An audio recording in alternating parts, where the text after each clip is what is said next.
Council Member, Agency Director, Authority Member Mann. Present. Smith. Here. Underwood Jacobs. Present. Vice Mayor, Vice Chairman Christ. Present. Mayor Chairman Paris. Here. We have a quorum. Thank you. Tonight the invocation is Chaplain Jason Knudsen, Major of the United States Air Force.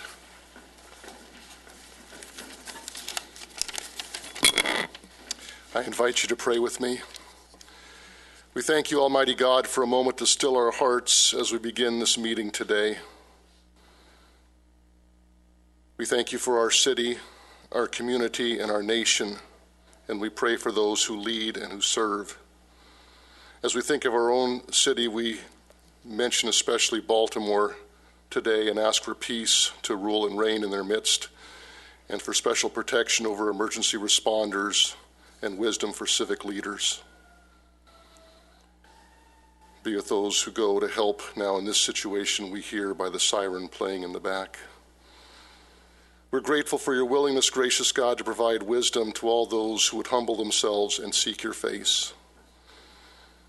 Today, we are so grateful that you will help those that are making decisions on many fronts, from finances and regulations, to bus stops and water usage, to health and wellness, and providing for the least and less fortunate.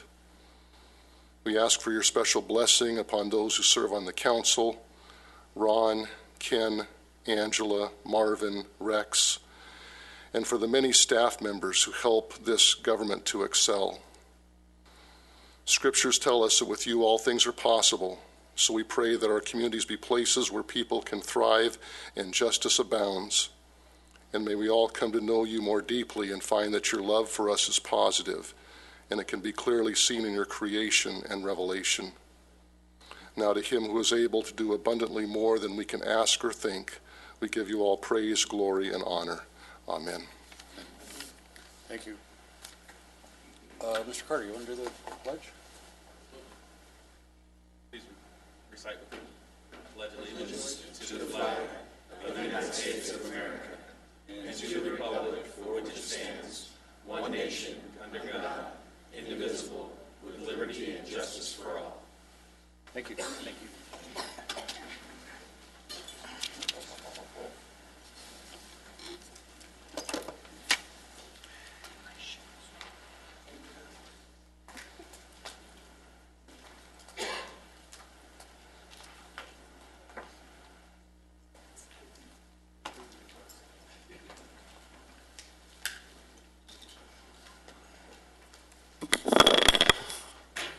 Where's Gina? Is he here?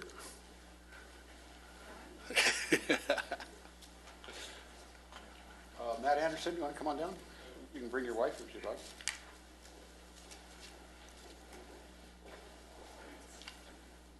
Ought to bring your boss too. You never know. You know, get a picture rather than. You want to come down too?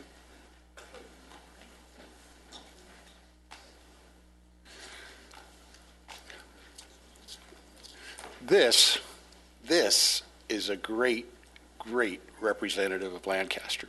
I mean, what he has accomplished is absolutely magnificent, and I'm really proud to give you this award. This is Matt Anderson. He is a teacher at Joe Walker Middle School. His students regard him not just as a mentor, but also a companion who helps them succeed in the world of science, technology, engineering, and mathematics, also known as the STEM program. Mr. Anderson was presented recently with the Project Lead the Way's Gateway Teacher of the Year Award in recognition of his hard work and dedication at Joe Walker. Project Lead the Way is the nation's leader in K-12 STEM education programs. Each year, the annual California State Conference recognizes 3 educators in the state of California. Only 3. The Gateway Teacher of the Year Award is presented to an educator that teaches middle school students engineering and biomedical science. Congratulations, Matt, on winning that prestigious award.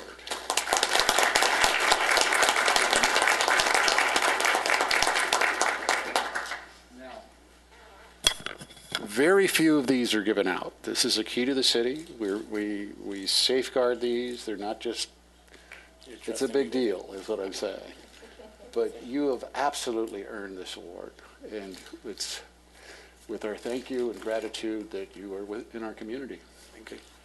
Let's push in.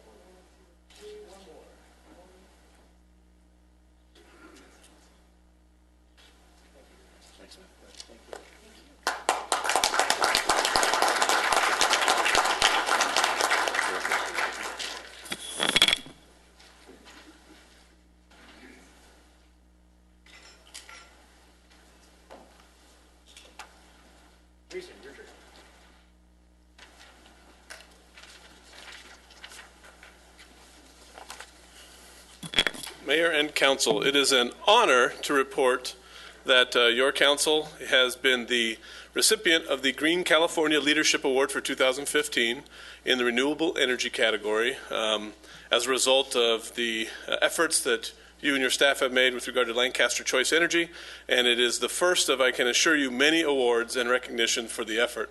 I must say, when we have these opportunities to talk to people about what we're doing, we often hear that, how do you do it? How did it happen? And the first thing we lead with is we have a council that leads and a mayor that leads. And on top of that, we have a staff that is willing, capable, and able to do the things that you ask. In this case, Lancaster Choice Energy, under the leadership of Barbara and some of her team, have done a fantastic job of implementing this program. And I'm happy to say that here in the next couple days, we will be selling our first kilowatt hour of energy. And we will be doing an announcement of that soon after. So it's a great week, and it's a great honor to be selected. So thank you very much. Thank you.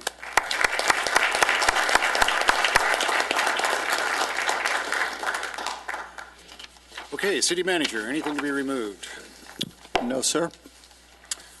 Is there a motion to approve the minutes? So moved. I'll second that.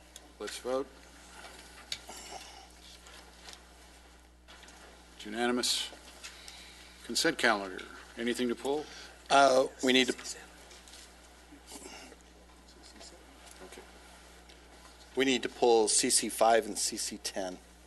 Okay, we also have to pull CC7. I need to recuse myself on that. I own property. CC5, CC10, and you're pulling which one? CC7. CC7. I'll make a motion that we approve the consent calendar as currently comprised, pulling CC5, CC7, and CC10. Is there a second? Let's vote. It's unanimous. What's the CC5 and 10?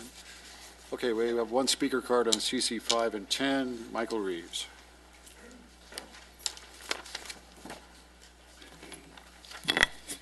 Mayor Paris, excuse me, council, staff, ladies and gentlemen. I would like to speak on CC5 and CC10 tonight. But before I do it, I want to congratulate the City Council and City Manager's Office for installing handicap seating for the handicap of our community. Thank you very much.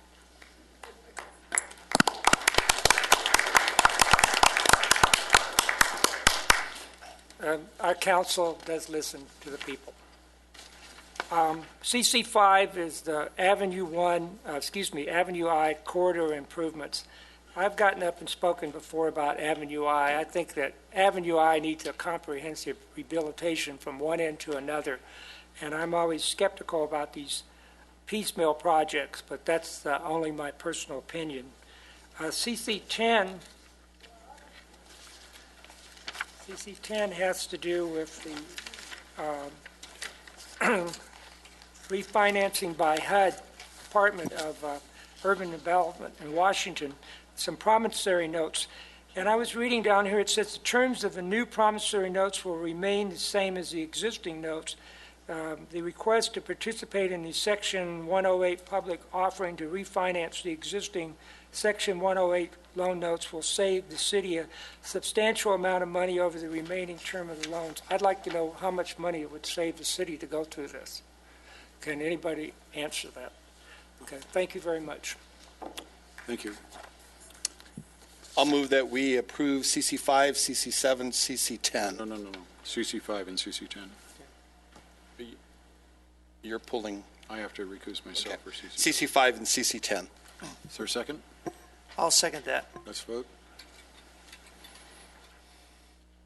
It's unanimous.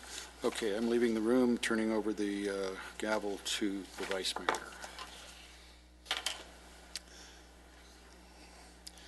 I think we'll take a break. No. I need a motion and a second to approve CC7. Or CC10. Seven. Seven. I'll move to pass 7, or any other motion that Marvin wants. Is that for like future? Nah. Okay, just tonight. It's not Okay, I need a just- second. I'll second 10. Okay, let's vote.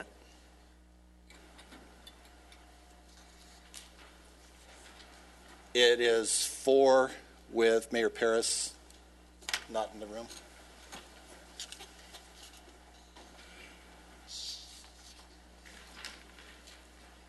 And for the record, the conflict pertained to property located on Avenue K and 30th Street West. Okay, new business item 1. Mr. Vos and Mr. Ludicky.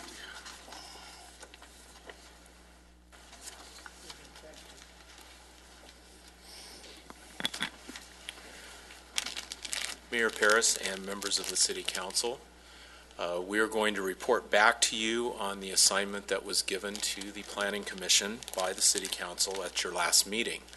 As you'll recall, the Council requested that the Planning Commission look specifically at 3 proposals that would pertain to new development. The Planning Commission took up that discussion initially at their regular meeting of April the 20th, laid out the issues that they were concerned about, requested some additional information, and then held a special meeting just last evening on April 27th to finalize their actions on these 3 items. So I'd like to summarize for you what those were and the reasoning that they provided for their recommendations to you.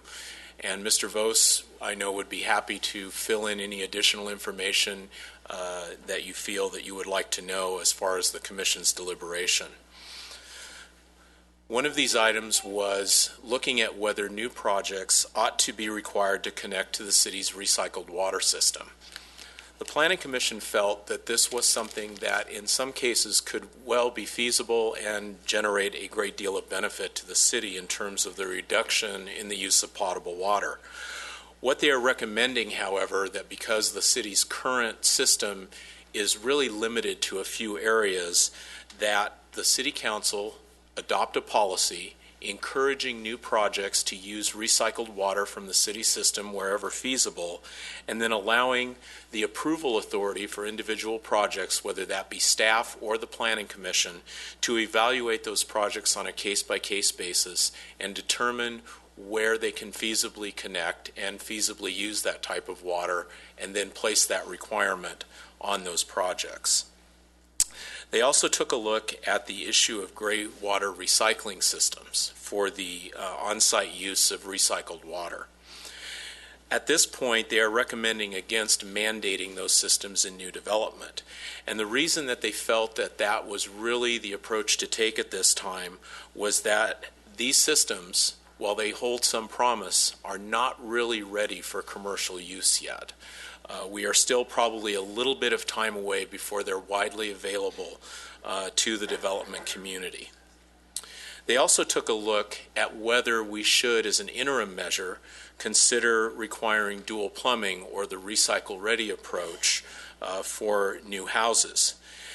The Planning Commission also recommended against this as a mandate at this point. And the primary concern that they listed in their discussion in making their decision was that there are several different types of those systems that are currently in development.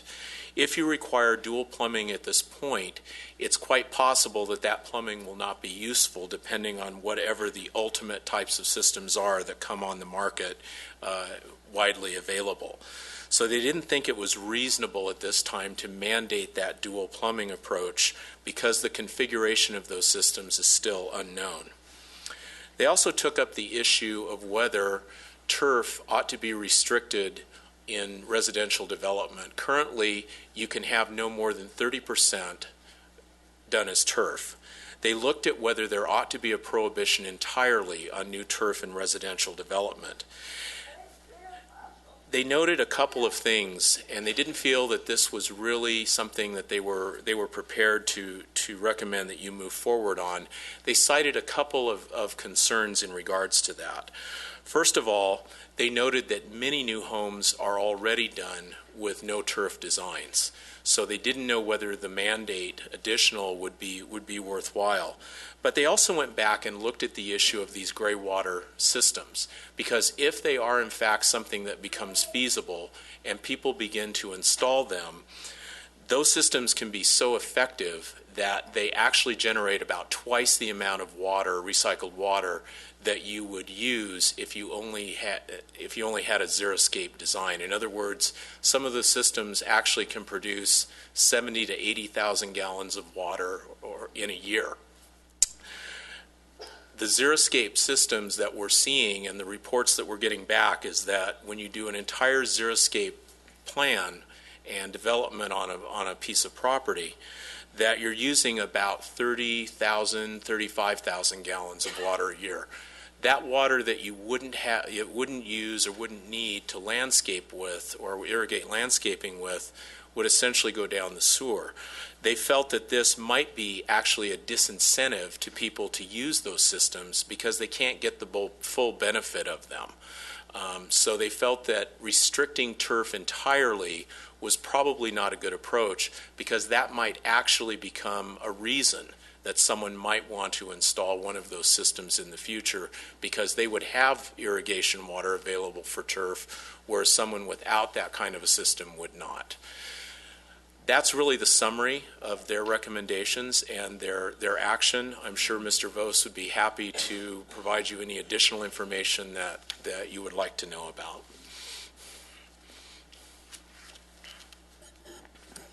Any questions, Mr. Vos? What do you think? Well, as Mr. Ludick pointed out, we spent certainly the better part of one meeting and all of the second meeting reviewing these issues in excess of 3 hours, including public testimony from stakeholders as well as correspondence from the principal residential builder here in the community, KB Home. Typically, the Planning Commission takes up issues as similar to what has been assigned, and we generally take more time to evaluate them.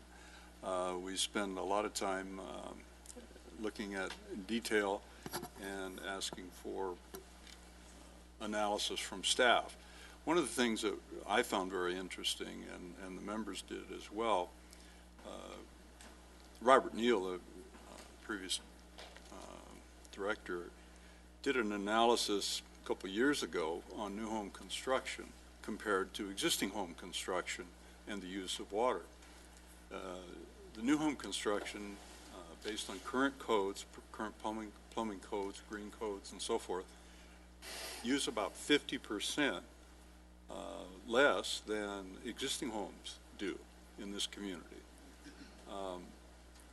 So when you take that into consideration, plus the cost and frankly the restriction on future residential development in our community, it was felt by the consensus of the members, and certainly they all engaged and they all had their comments, that it just is not in the best interest of our city to restrict installation of turf, requiring mandatory recycling systems, particularly since it's a new industry that really hasn't been proven. If you compare it to solar, for instance, solar has many, many years of a proven track record. These recycled systems aren't even permitted yet in our community, let alone in the state, and they don't even have health permit, county health permit approval. So we're just a little premature. A few months from now, it may be very viable to consider that. The other thing that goes on in our community is that we have a Better Built Homes program that includes these types of incentives for developers to receive incentives from the city, reduction of permit fees. Recycled water is one of those.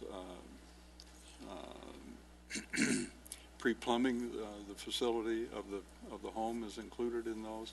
So there's many opportunities for the development community to take advantage of incentives that we already have on the books, rather than, frankly, in some opinions, some individuals' opinions, penalizes the residential community and those developers. So really the risk of mandate is a huge cost to new construction and to the potential homeowners that may want to purchase in our community. I hope that's sufficient information for you. So would you recommend that you take more time on this to look into it more, give us a report back in a couple months, or? We certainly can. We have a number of issues we're reviewing, as you know. However, frankly, I think we're probably, at least based on one company that we've talked to that has developed a recycled water, recycled system for gray water, is that they claim that they're 2 to 6 months away from providing that type of equipment, being able to deliver it. Notwithstanding the permitting process and all those other steps that our city has to go through, as well as other cities who may wish to impose or require or even offer that type of a system. So I would say at least 6 months from now before we should really even take up the issue, unless you all feel that we should work it quicker. No, I agree. Good. I appreciate the amount of work they did on this. And in reading the recap of the meetings, Mr. Rose, and also reading last week's paper, there's a mindset in this community of some people that where we have to look is to the building industry for jobs. And, that's sort of like a payday loan, because it's short term. Mm-hmm. And the interest rates on it is incredibly high because we now have to provide services that stretch way out beyond the core of the city. And it takes away from us the emphasis on bringing in manufacturing, which is long-term employment, which is higher paid employment. And it's not that I'm saying I'm opposed to the building industry, because I obviously have supported them for 8 years now. What it does say, though, is I'm more concerned about the quality of the housing and the quality of the neighborhoods we're creating than I am with the price of the housing. Because I see it as a very short-term gain in making us more attractive to cheaper housing. And I would like the planning department to recognize that. I mean, the planning commission to recognize that what I'm more concerned about is making Lancaster the premier place to live in North LA County, far more than I am with any temporary job situation. Clear? Definitely, but as we discussed, the connectivity between new home construction, commercial development, and industrial development, creating wealth and creating jobs. I mean, there is a connectivity there. And if you don't have new housing to generate the interest in our community for folks to move here to take advantage of those commercial opportunities, to pay sales tax, to pay, the revenue that keeps our city functioning. I mean, 70% of the people in those houses work in LA. that may be true. I don't know those numbers. I don't want to get into a debate about it, but I think, personally, I think the housing element is an important factor. I'm not talking about entry-level housing or low-income housing. I'm talking about quality housing in the community. I don't develop housing. I don't build houses. But the experts in the field certainly have indicated that it's a very important element, and the city has encouraged it for years and years and years. This council has offered incentives and continues to offer incentives by reducing permit fees so new homes can be constructed. Commission follows. Wait a minute, Commission follows your lead. We give incentives for a much higher quality house. We don't give incentives just for any house. I mean, at least my understanding of those incentive programs is you have to conform to a better quality to get it. And I want to continue doing that. I just want to be clear that our focus really is bringing in manufacturing. It's not bringing in another housing tract. Okay. And Thank you. We have very few opportunities for new housing in the new housing tracts. That's true. So, Mayor, may I ask then, so that we have some clarity on where we're going to leave this, because new things could develop. So then is the wishes of the council then, are you saying that we should get a report or an update 6 months from now? I don't know that we need it because I think that until they have that recycling available and they can provide it for a fee that justifies it putting it in, I don't know that we need a follow-up. Okay. As soon as we hear that they are manufacturing that product and it's out on the market, then we would probably just ask Mr. Vos to. Yeah, because again, I think you've led the council to be on the cutting edge in several areas of what I would consider building in the 2015 and beyond. And anyway, I just don't want to see us miss an opportunity. I think there's, and how soon something comes. I mean, I'm with Mr. Vos. Obviously, if there's no proven stuff, we surely wouldn't want to be reckless and try to impose upon something that can't prove itself out and be cost effective. But at the same time, I can see the staff developing if and when it does come to do a trade or another incentive. We'll let you put more sod in lieu of the wastewater to be able to take care of that. Correct. And right now, we don't have that balance. One of the things that occurs to me is the will serve letters. The water. What is it? What's the water district? The water district gives a will serve letter for every house they build, and they spend a lot of money buying those.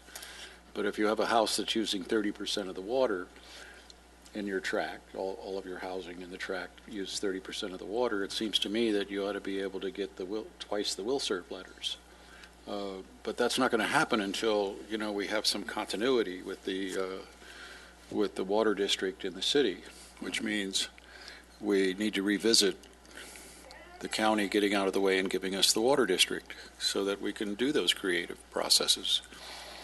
I have a couple questions. Yes. Yeah, well, on the gray water, right? If there's not a system yet that's good in commercial, but if we had it tomorrow, are we able to get around the county's health department problems? As far as I understand, building officials in the city have not addressed it yet because there has been no application. Right. The state has approved it, and that was the biggest hurdle. That's my understanding. However, I don't know where the county's chiming in on it. Local county health department, yeah, must agree to allow that type of assistance. And we just haven't broached that question yet. Then. And then on the recycled water, have we gotten around the idea that we can actually be a water purveyor of that and actually sell that? Because that water comes from the sanitation district, and we're only allotted so much. The county's been stealing it from us, and so has Palmdale. They only give us a certain allotment, and if we give will-serve letters based on a certain amount of recycled water, but the idea was we could get it for uses, but we couldn't turn around and sell it, because then that made us a water purveyor. Have we gotten around that? I can address that if you'd like. Okay. The answer is yes, we are. We have told the county, and we've asserted that we are the water provider of recycled water in the city of Lancaster boundaries. We own the system. They did pay some money to up it. We do have an allocation of recycled water that we use for, and you'll hear later on MB3, I think it is, from Rhonda, about we're using it at City Park and other facilities, and we're trying to work to connect other people to it. And we can sell it to private customers then? Yes, absolutely. Okay, have we looked into commercial, because we did the 30% of the lawn and everything, whether front or back, was our zero-scaping ordinance that we did a number of years ago. But have we looked at improving the commercial zero-scaping landscape? Because I've seen some of the commercial projects that have gone up, you know, they put like zero-scaping plants in, and then they put big sprinklers and it waters the dirt. So I don't know if that's something that we need to enforce or if something that we've looked into as the commercial part of it. I think part of the challenge is that those developments that you're mentioning, and I've noticed the same thing, have been approved some years ago. Right. So their entitlement carries forward. New projects, we have had very few new projects that come before us, and when we do, those projects are conditioned to use the minimum systems that are in the Green Building Code. So it's not automatic, but it's certainly a consideration for any new development, whether it be residential, commercial, or industrial. We just haven't had many new commercial projects. So okay. I don't know how we can be my preference to back into those projects and recondition them. And we have done that when their maps expire or their conditional use permit expires. However, that isn't always the case. If a project is properly zoned and permitted, it has a certain shelf life. So. Okay, thanks. Okay, we have two speaker cards. Michael Reeves.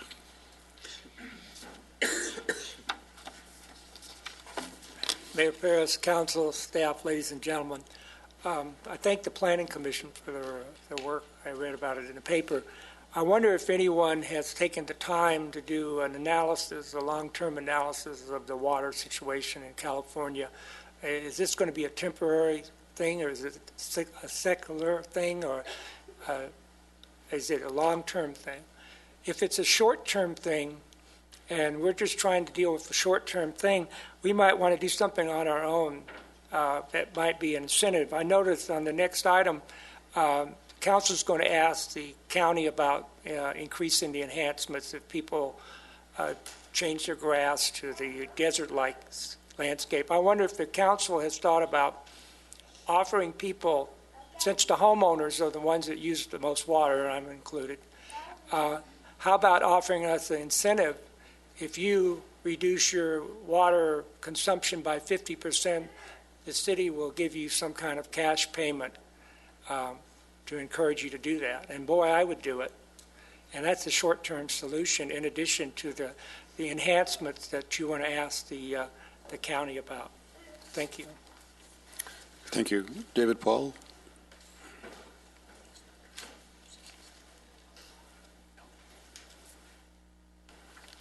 Mr. Mayor, Vice Mayor, and Council, good evening. Water, it's a ongoing thing that, first of all, I'd like to thank Planning Commissioner Vos and Brian Ludicky for the informative presentation. It just proves that none of these things are easy. I remember Mr. Ludicky hosted a evening here with a civil engineer who does city planning, and he explained to all of us at that meeting that we all across this country have been doing it wrong for the last 60 years, and that speaks to some of what you talked about, Mayor. You know, I brought tonight this Wikipedia page about the tragedy of the commons, and it's an economic theory that states that individuals acting independently and rationally according to each's self-interest behave contrary to the best interests of the whole group by depleting some common resource. Now, water is one of those things, definitely, and there doesn't seem to be a overall plan to deal with the water. I appreciated the question of whether it's short-term or long-term, and I think it's rather irrational to think that it'll be short-term and solved. We could get a lot of rain and all these things could happen, but I think it's prudent to plan for the worst in these cases. And the thing that I think is important is that the city get a grip on the water that is wasted. We're not talking about development or how to do it, but all the water that I see wasted in the city every day, running down the streets from sprinklers, people washing their cars, there just doesn't seem to be the message has gotten through. We're still treating water like it's never going to run out.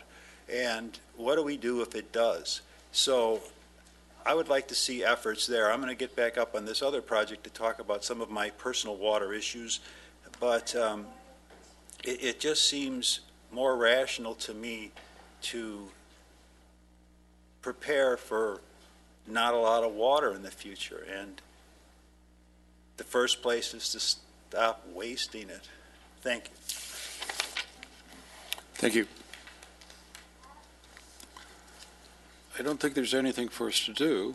Right? Can, I'll make a motion that we receive and file NB1 with the direction that the planning director come back with us with a report as soon as it's applicable. Is there a second? I'll second that. All in favor? Well, let's vote. It's unanimous. See, I'm prescient. Do you see that?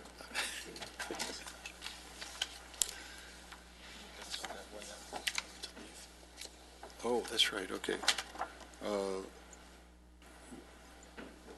Marlene Marino? I'm sorry. I forgot that you needed to be someplace.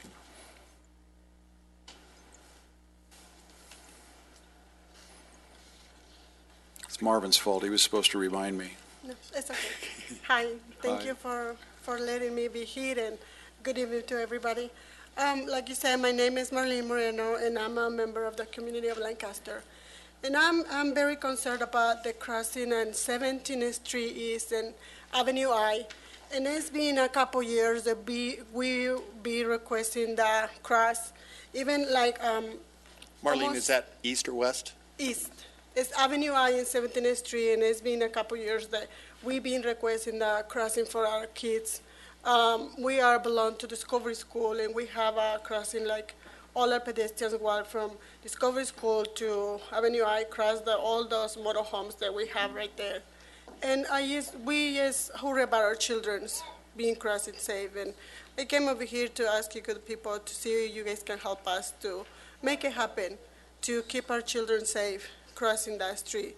And the speed limit is, I think, 55 or 50 and something like that. So I've been speaking to Alan Parkin and Pastor Casanova.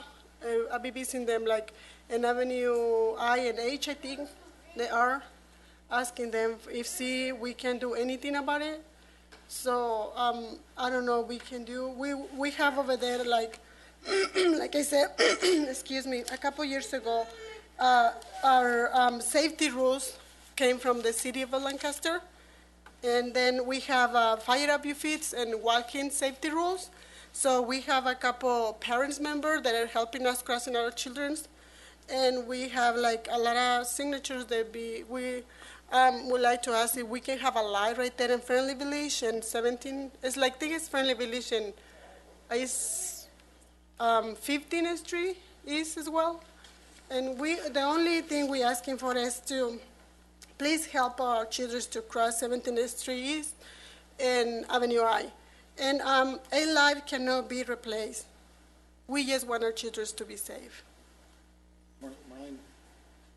A concern, on Avenue I with just a crosswalk is you could be making it more dangerous, not less. I mean, I think it is a 55-mile-an-hour speed limit there. About the only, and, we have traffic safety engineers that'll answer this better than I will, but that may not be the solution. I mean, the only solution might be a traffic light, but that is a huge expense.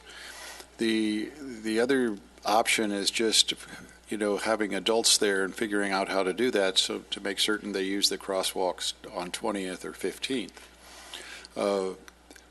I guess what I'm trying to convey to you, this is not a simple solution, because if you put a crosswalk on a street without the proper signals that has that level of speed and traffic, you could kill a lot of kids. I mean, it's a difficult problem. But let's have traffic engineering look at it and make sure that they meet with Marlene and explain the situation to the parents. And if we can do it, let's do it. If we can't, make sure they understand why we can't. Okay? Okay. We will. Okay. Thank Good. you. So how I make the appointment, or who is going to? They'll take care of it. Yeah, someone's going to come and get your number. You're already talking to some of the right people, but we'll make sure we have people in the meeting. So Alan will get your number, Alan Okay. Thompson. All right. Thank He'll you. come and get your number. Thank you so much. Okay. Christine Rangel?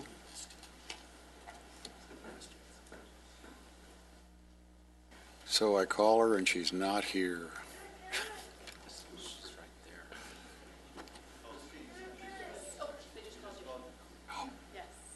Come.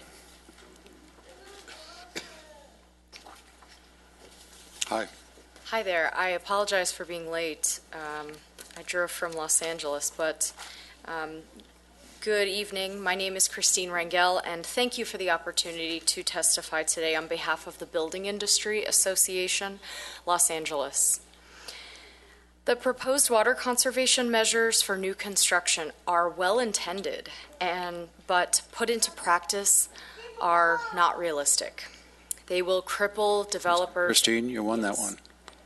Yeah, I know. That's why I was surprised that you were calling me up to hear the item anyway. Well, just because I got the card. But Okay, yeah, you won okay. that one. Yeah. Okay, Okay. great. So I don't need to say anything. But- I'll talk to you in 6 Okay. months. Thank But you did a great job. You convinced us to go the other way. I mean, thanks. Great. Thank you. Okay. Are we on 2 or 3? 2. 2. One speaker card. So who's presenting? Okay, good.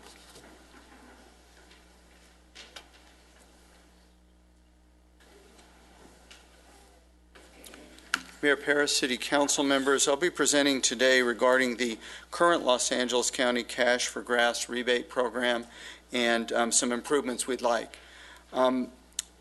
Mayor Paris is 100% right. If we had control of our own water agency, we'd be able to be much more aggressive. The key is that the water agency is the one who collects the revenues and is responsible for incentive programs and such. What we can do is work with the supervisor's office to make it happen. But the longer term goal is we have to be able to take over the water district. We expect that when adjudication is over, which will be very soon, we will have the supervisor's office support in doing that. With apologies to David Paul, the surest and quickest way to reduce water, especially in residential, is through voluntary compliance and cash for grass programs, converting turf to drought-tolerant landscaping. Looking for individual abusers and such in neighborhoods is exceedingly difficult to do. You find them, you have a lot of resources put on it, and you don't get a lot of benefit from that, although you need to do that. Voluntary compliance does it. Currently, and we're going to be talking about Los Angeles County's program, Waterworks 40, because they cover about 90% of our city. There are other water agencies in the area. We're going to go over some of their current parameters, some recommendations, and we'd like at the end direction from council to aggressively work with Waterworks 40, County Supervisor's Office, et cetera, to improve the program. All up and down the state, there are programs run by water agencies that provide financial incentives for property owners to replace water-intensive turf with drought-tolerant, less water-intensive landscaping. And they work. LA County has a program, and we're appreciative of it. There are some improvements that can be made. So we're going to go over 4 or 5 components of it. The first is the rebate amount. LA County currently offers $1 per square foot to remove turf, live turf, and put in drought-tolerant landscaping. That is matched by $1 from AVEC, which means it's a $2 incentive. That doesn't cover the full cost of removing, disposing of turf, and going to drought-tolerant landscaping. Most other water agencies that we've surveyed offer about $3 per square foot.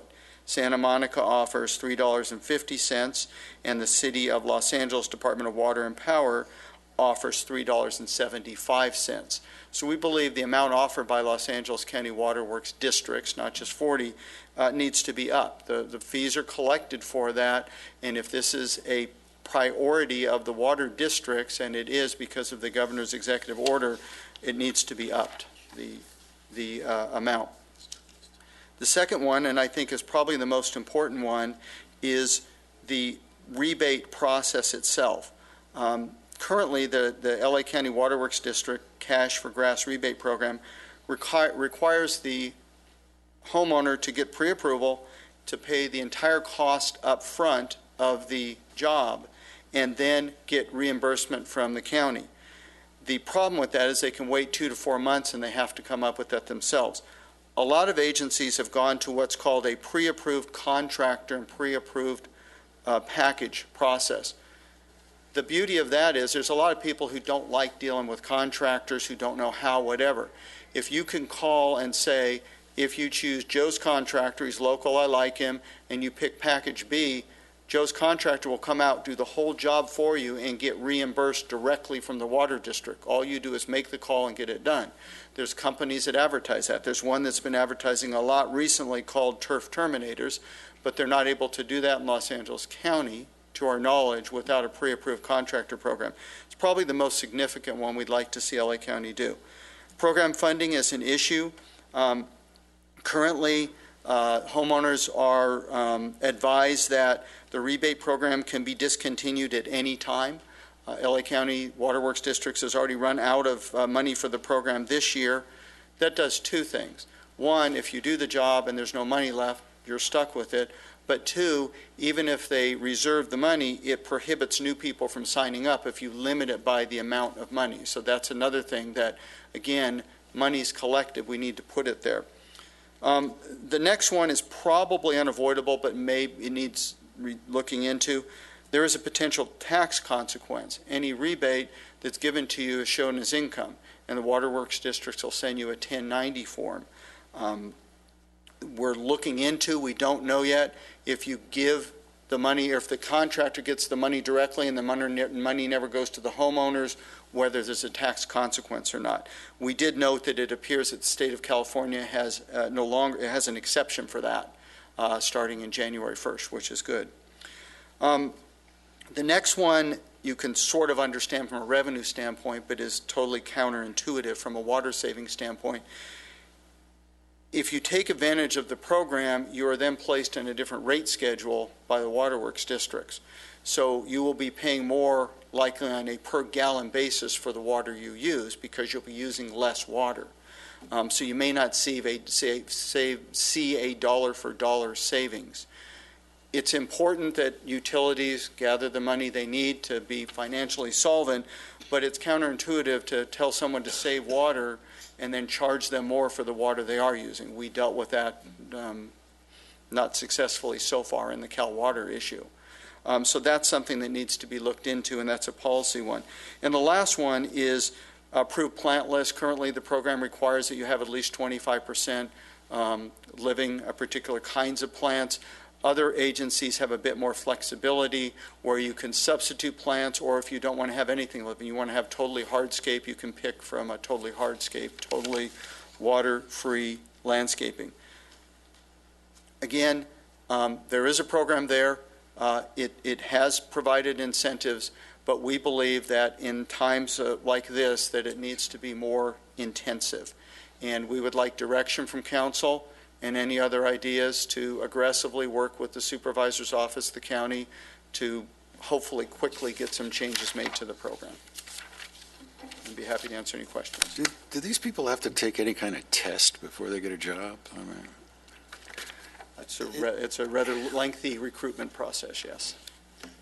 Can we change the name? That's actually, I thought you'd say that. That's actually what's on their website. It's called the Cash for Grass Rebate Program. Cash for Grass Rebate. Don't make it up. There's probably other names. So what are we doing? Well, first off, reporting to you, we've done research, and I thank Carlisle and Alan Thompson for doing a lot of research on this. We need to get others, and we really need the leadership of the county leadership to change the program. So how do we get all the players in the same room?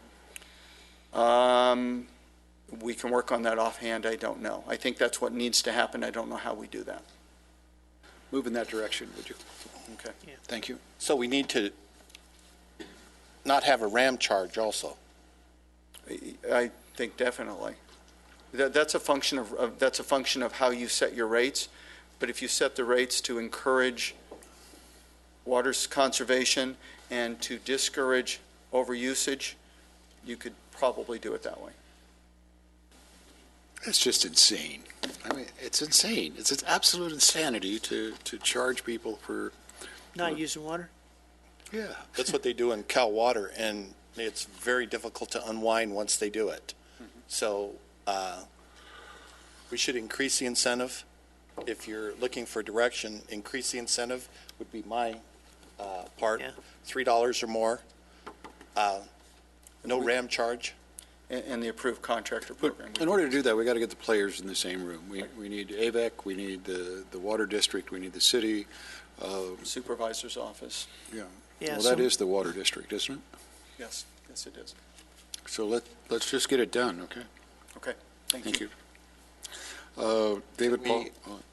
I'll make a motion, we receive and file NB2. Oh, wait a minute, we got a speaker card. Okay. David Paul?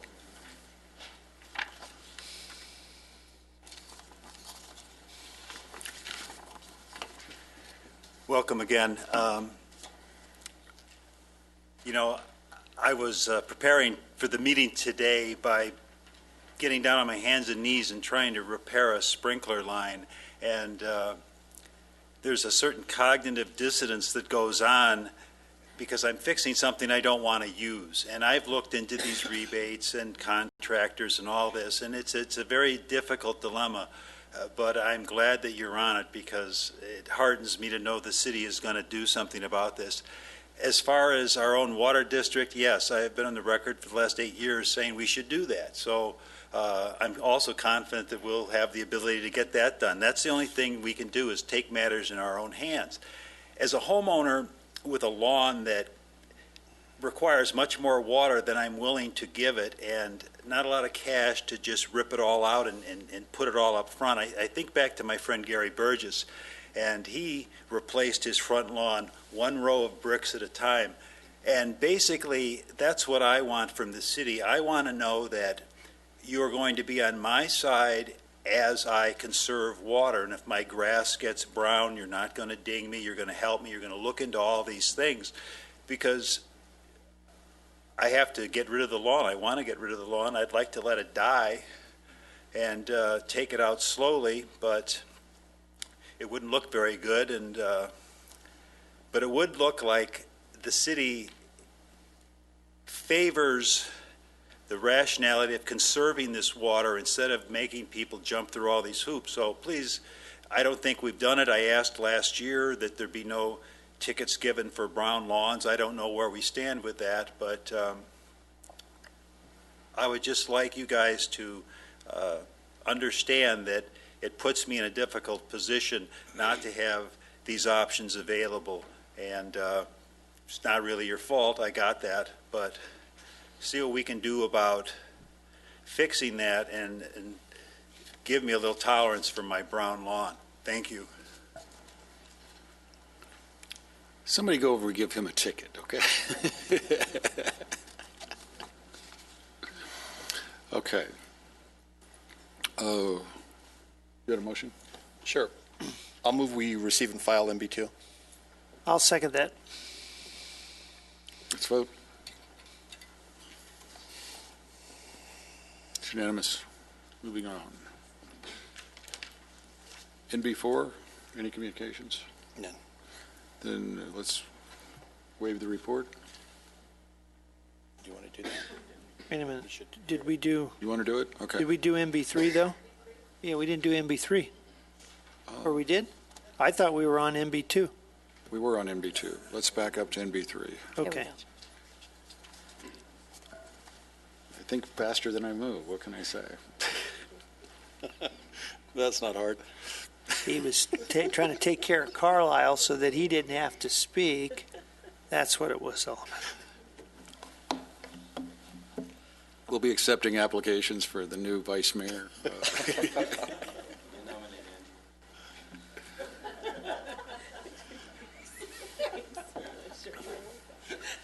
Yes, Mayor Paris and council members, thank you for the opportunity to report back to council on the city's water situation. I will be assisted in this today by Alan Thompson, our utility services manager, and our director of Parks, Recreation, and Arts, Rhonda Perez.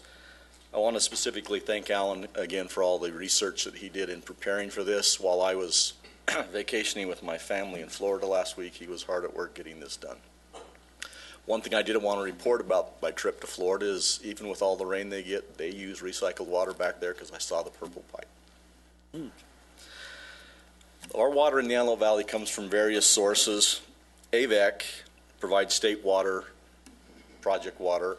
They provide banked water. They provide well water to LA County Water Works, as Mark said, who provides water for 90% of the residents in Lancaster. So we'll focus our comments on LA County Water Works, not on some of the other smaller municipal water districts. Recently, Governor Brown issued an executive order enacting mandatory water reductions. And much of this responsibility for implementing these reductions will fall on AVEC and LA County Water Works District 40. And the reason that that is the case is because they are primarily responsible for the incentives, because they are the water purveyors, they provide the water, they collect the fees and the rates. So they have the financial wherewithal to implement some of these incentive programs. Whereas the city is not currently a water provider, so our role in this case is going to be more supportive and more support. We can do what we can do on our own as a city, but we're going to have to work closely with those agencies to affect change in how our residents use water.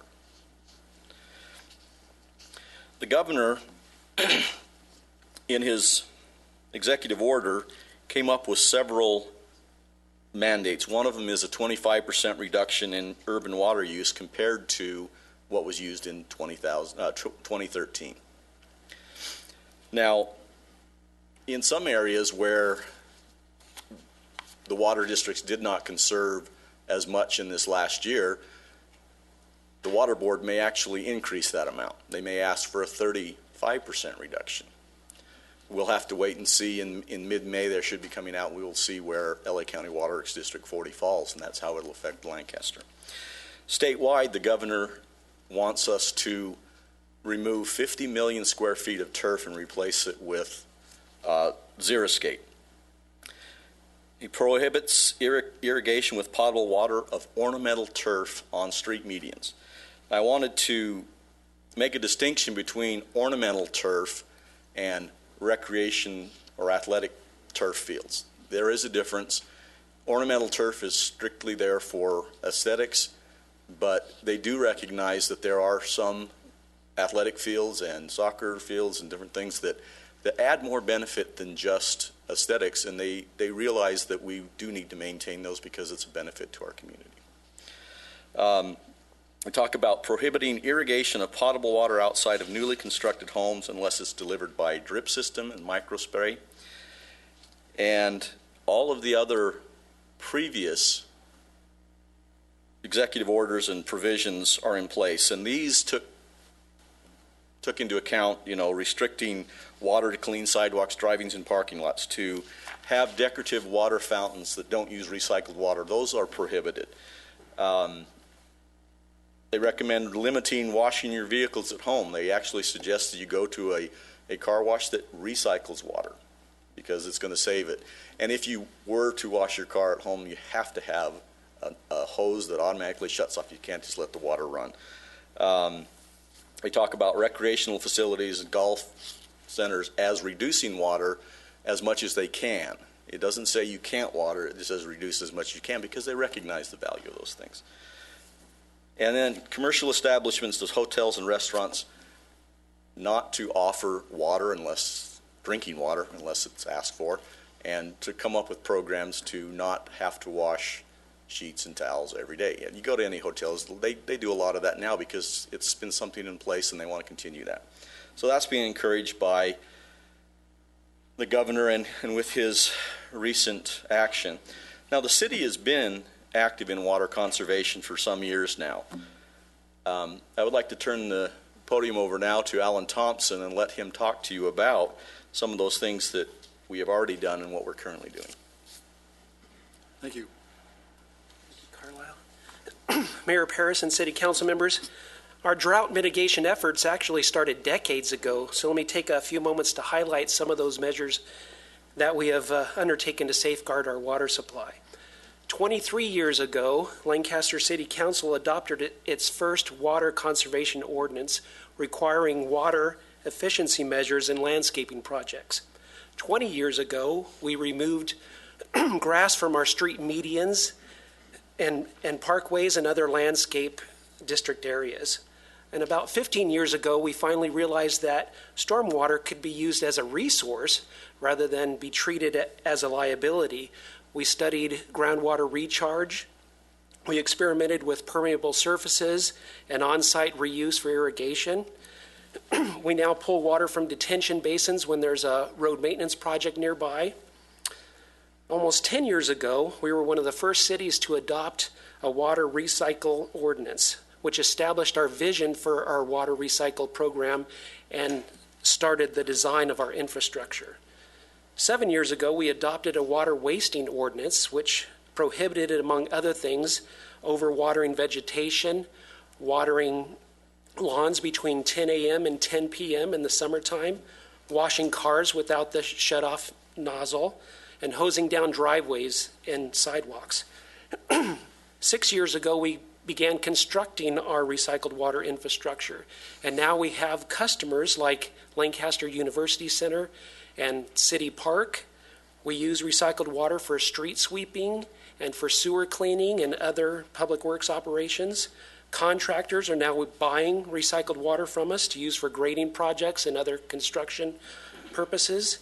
The solar fields are using recycled water for dust control. So with just the amount of water customers that we have right now, we're able to save 100 million gallons of potable water, drinking water, in a single year. And last year, we adopted the Better Built Home program that aids developers in utilizing water-saving appliances and landscaping. And right now, we're working with AVEC in the Sanitation District and Nexus Water to look into gray water system requirements. So we've long realized that living here in a desert climate with reoccurring droughts, that it's a very serious situation. And so we're committed to make sure that every drop counts. Thank you. Thank you. The efforts that Alan has just described has put Lancaster in a pretty good position. We're kind of ahead of other areas because we've been doing it for a while and we've implemented things, but there's still more that we can do. And wait a minute, before you go on, are we still subject to a 35% cut, even though we've substantially reduced our consumption before the emergency occurred? The problem, as I understand it, is they look at it as the water district, not as the city of Lancaster or individuals. It's the district-wide. If the district-wide did not reduce by whatever percentage, they may be looking for us to reduce more. And that's a problem that needs to be addressed, and I know that Waterworks and other agencies are bringing that up and saying to the state, you also need to take into account that not all water districts are equal. Some are in climates that it's a lot harder to keep things growing without more water, and to make it just an across-the-board flat rate is pretty difficult. So there are some issues with the governor's plan that I'm sure we could ask them to reevaluate. This is the same governor that didn't put any restriction on the oil industry and their fracking and using billions of acre feet. I'm not going to say would be successful in all those, but we can try to change his mind. Thank you. But he wants us not to have water with our dinner, right? Yeah, without asking for it specifically. So the things that we need to do more of, I wanted to talk about now. Well, obviously we need to get more customers in our recycled water system. We have been in contact with Lancaster Cemetery. I know that the county Public Works is working on a design an irrigation system and install that. Then they could hook up to our recycled water line that's right in front of them. We've planned for that. Kaiser is finalizing a connection that will allow them to switch between recycled water and potable water, and they'll be hooked up. We've also been in contact in the last couple of weeks with Waste Management to provide recycled water at the landfill, and they're moving forward. All of these are moving forward and could, by the end of the year, be connected to our recycled water system. If all three of them came online, we could save another 50 million gallons of potable water by replacing with recycled water. So we need to expand our customer base, but we also need to look at expanding our system. Right now our system is limited to Division Street, Avenue K, 10th Street West, and it's hard to justify taking somebody who's very far away from that and saying you need to connect to recycled water. We need to make it available to them. Well, in order to do that, we need money. So what we're going to do to get money is we're applying for Proposition 1 grants that the governor is putting money aside for specifically for recycled water projects so that we can extend our lines from that main line to, say, Whit Carter Park, to Pierre Bain Park, to the new county medical center, the Mac Center on 3rd Street East, to the soccer center. All of these projects. Fairgrounds? We could do that. It's one that I haven't looked at, but we also need to look at a master plan and identify more of those areas. But the soccer center's not on recycled water? No, it's not currently. It's been a plan from our early planning for our recycled water system to eventually do that. The soccer center is on well water and subject to adjudication. Well, that's why we ended up in the adjudication, right? Yeah. Right. Probably would have been cheaper to save the lawyer fees and just put the purple pipe out there. Probably in 1995 we would have, if we would have seen that. Yes, we would have known. We could have done it then. The Proposition 1 grants could provide the funding for that. In addition to the grants that we are applying for, we've also been in contact with the Corps of Engineers, who has already provided funding to build a portion of our system. We have the potential to get additional funding under our current agreement with them, several $million, to extend our line back to the plant so we're connected directly to the plant that's producing the recycled water, or to pay for portions of extending it to the parks that we discussed earlier. So we're seeking money in those two arenas, and hopefully we'll be able to get somebody else to help us pay to expand our system. Another thing that it will take is a greater effort by County Waterworks, by AVEC, to reach out and get the citizens to change the way they think about water and how they use it.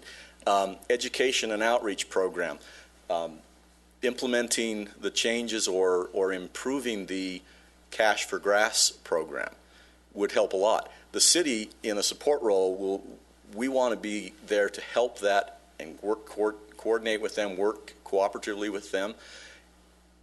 They're in a position to do more than we are because they are the water purveyor. But if we support them, I think we can make a lot of headway. So if they do take that on and immediately improve their turf replacement program, to look at a program to offset some of the capital cost of connecting to recycled water would be another way to incentivize use of recycled water. Also to look at their rate structures and figure out how to fund the program Cash for Grass more fully and fund capital improvements. And again, like I said, if they could have a public education and outreach campaign to promote water conservation, we work with them and reach out to the citizens, because if we can get the residents of Lancaster to realize how serious this is and to look at their own situation and want to change and have options to make changes to conserve water, that's where we're going to get, I think, the most bang for our buck or our effort. Now, perhaps the area where the city can have the largest single impact in water conservation is in our own parks and in our own facilities. So I would like to invite Rhonda Perez to come up and explain what we're doing with our parks. Thank you. Thank you, Carlisle, Mayor Paris, and Council.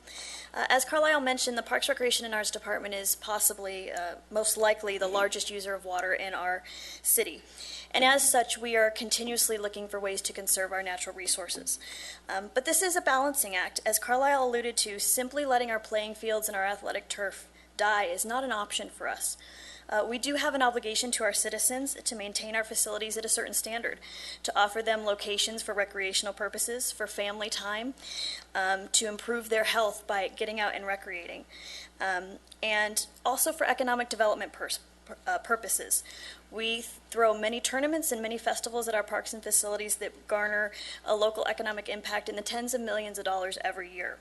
So these obligations come with certain water requirements. So we really need to find a way to marry what the governor is requesting and also still providing these amenities for our local citizens.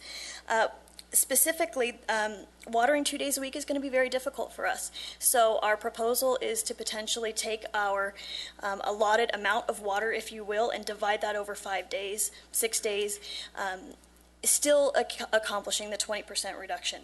Skipping a day in the middle of the summer, as you know, in this climate is really going to hurt our turf.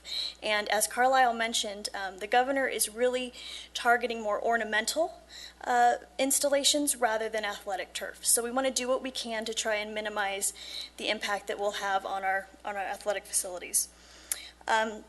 In many ways, we are very much ahead of the game. Carlisle alluded to this as well. The soccer center is on well water, and that process will work itself out through adjudication. City Park is now on recycled water. And these two facilities account for the largest water use in our department. A little less than a year ago, we did reduce our park and facility irrigation consumption by 20%, which equates to hundreds of acre feet annually. It did stress the turf last year, I will be honest about that, but it was very manageable. So we feel like an additional reduction can be managed if we do it very cautiously. We are also currently developing plans to remove water-intensive landscaping on the perimeter and entry areas of our parks, and we'll replace it with drought-tolerant materials.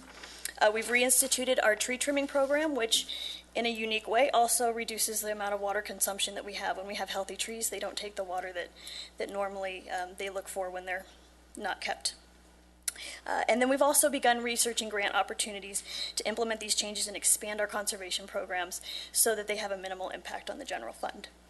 As far as what is yet to come for the city and all of our parks and future development, we will continuously, obviously, consider everything that we can do to develop future opportunities and minimize turf in those installations.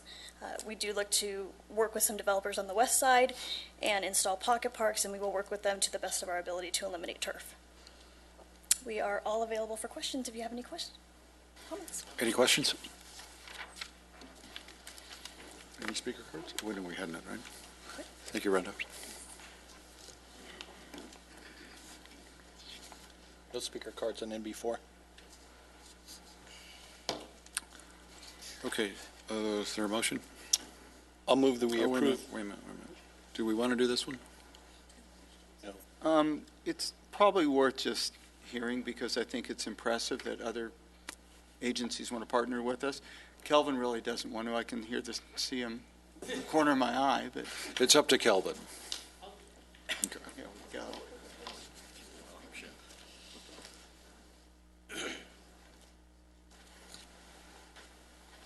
Good evening, Mr. Mayor, members of the City Council. Yeah, I think it's important to know that the community is aware that our partners in the health and wellness program that the Lancaster Neighborhood Vitalization Commission, along with our AmeriCorps Vistas, who presented to you a couple of months ago their concept of creating a health and wellness council with the commission, and one of their first initiatives being the Mayor's Health Academy, which partners with the Lancaster School District and the wellness homes in our community. And it really engages our young students and their families to actively get involved in exercise as well as learning about nutrition in our efforts to fight obesity and the different elements that come along with things such that occur as a result of obesity, things like diabetes and health disease being some of the major ones here in our community. With the efforts of the Commission and the AmeriCorps Vistas, they have been partnering and working with our founding partners, being our healthcare providers, Kaiser Permanente, High Desert Medical Group, and Antelope Valley Hospital, in creating really the funding mechanism for the Health and Wellness Council and the Health Academy. And along with the city, we have all decided to contribute up to $20,000 for this effort for the next 2 years. And so tonight's action really is to set up that funding mechanism in the account so that we can accept those funds and then go forward with the initiatives that this council will be carrying forward. They will also be launching and announcing the initiative and introducing the Health and Wellness Council at a Toast of the Town event that you all are invited to on June 5th at the MOA, at the Museum of Art and History. So we welcome you guys to attend that and really kick off that initiative, and certainly recommend that we accept these sponsorship dollars from the community up to $80,000. Thank you. You read a motion on that? Motion to approve NB4. Second? Is there a second? I'll second. Let's vote. It's unanimous.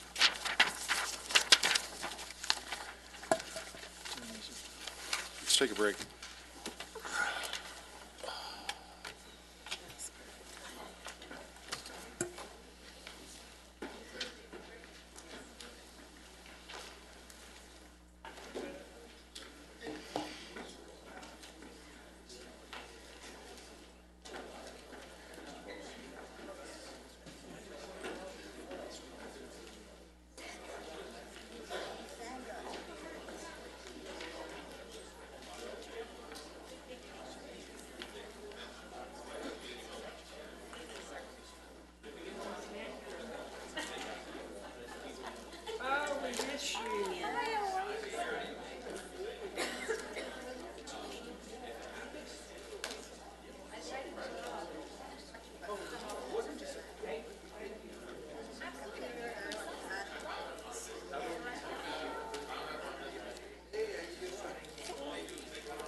David, okay, you guys ready? We're back. David Paul, you know, the last time we had a drought, you showed up in your NOAA outfit and the drought ended. I think that probably means you might be the cause of the drought now because you haven't put your NOAA outfit back on. Just making an observation. Moving on. Where are we at? NB5. NB5. Any cards? Well, of course. Okay. Who's presenting? Ray Hunt is presenting.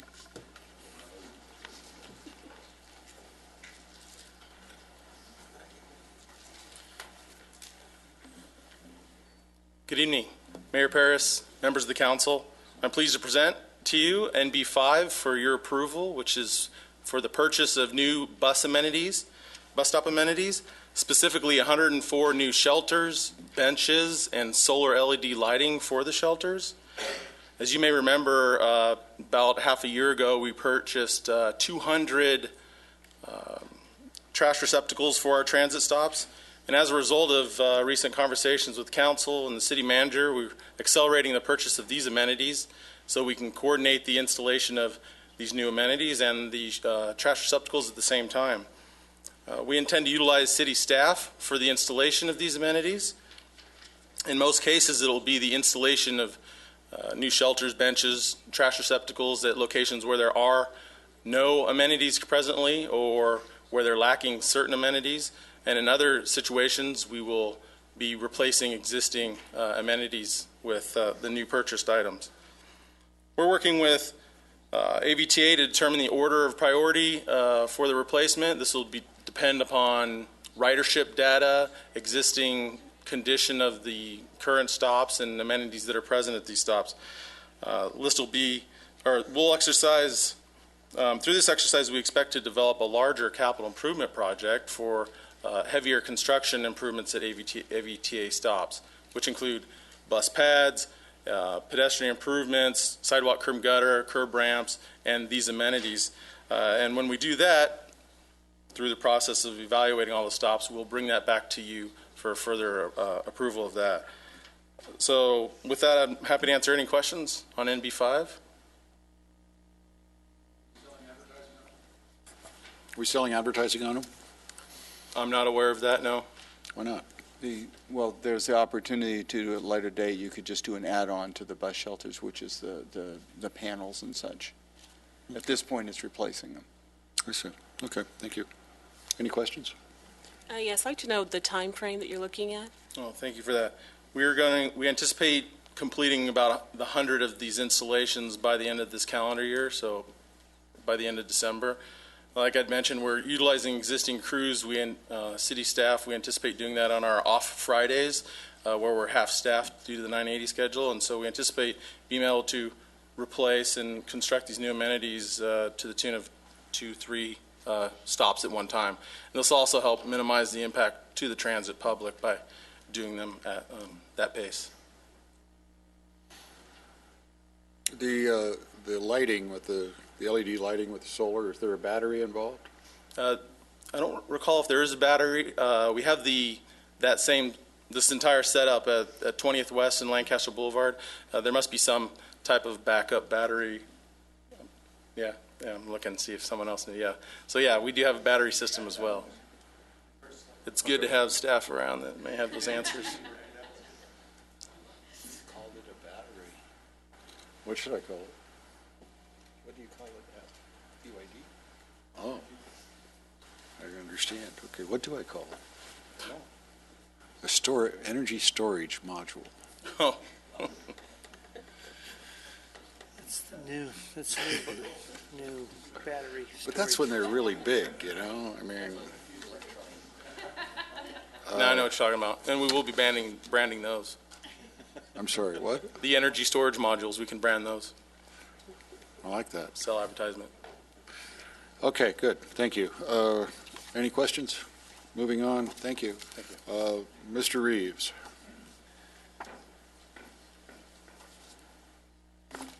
Mayor Paris, council, staff, ladies and gentlemen, once again, I want to commend the city for stepping up to the plate and doing something for the citizens.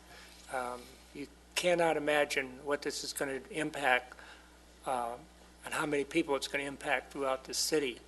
And it'll be a pleasure to drive down the street and not see people hiding behind trees or standing in the wind and the cold. Once again, the city has stood up for the health and welfare of its residents, and I appreciate it. And I appreciate the efforts of our new councilwoman, Underwood Jacobs, in pursuing this, and also the city manager's office. This is a great thing for this city. The only suggestion, or two suggestions I have, I hope that we will not base placing these things out and so forth on contingency of what AVTA wants. And secondly, the city might consider numbering each of these shelters. And I'll explain in the other remarks later what I mean. Why it would be beneficial if we number these shelters. They're not numbered right now, and we'll talk about that later. But congratulations to the city of Lancaster for standing up for the people. Thank you. Thank you. Motion to approve NB5. I'll second that. Let's vote.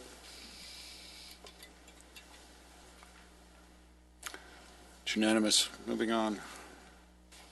No speaker cards. Let's waive NB6. Is there a motion? Motion to approve NB6. Second. I'll second it. Let's vote.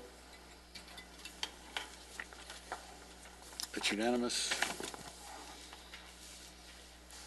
Council agenda, item 1.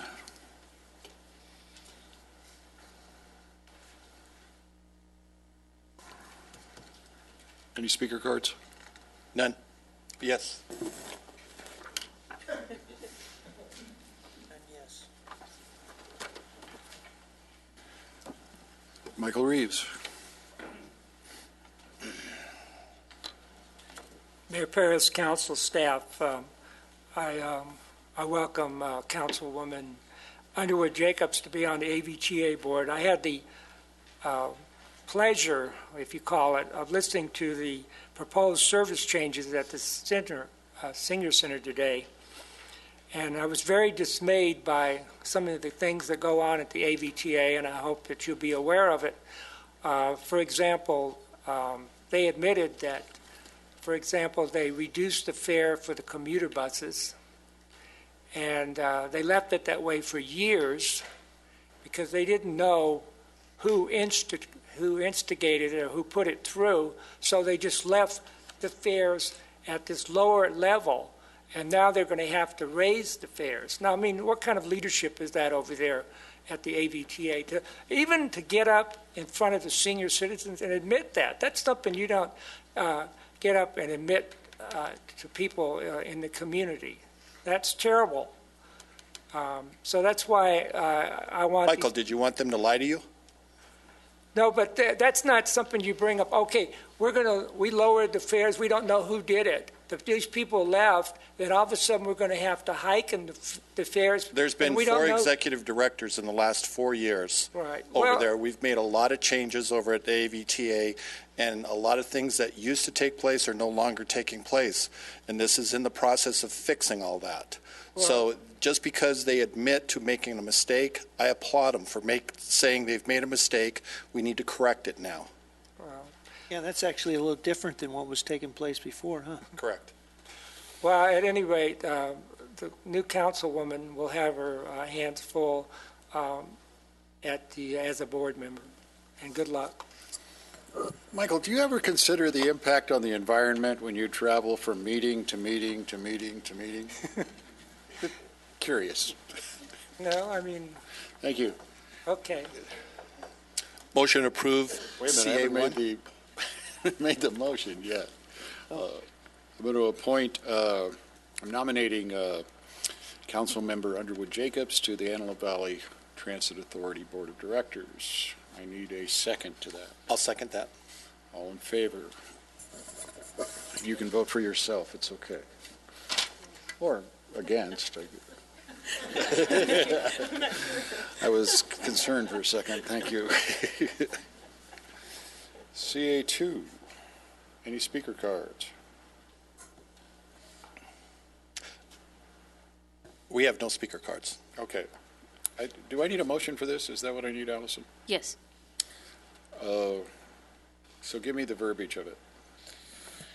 The verbiage would be, as stated on the agenda, to update the council procedure to allow alternates to participate in governing boards of the various entities of which the city is a member, so that each city council member, excluding the mayor, shall serve as an alternate to each such entity's board of directors and shall participate at the entity's meetings at the request of the designated council member or, in the event of the incapacity of such council member, at the request of the mayor.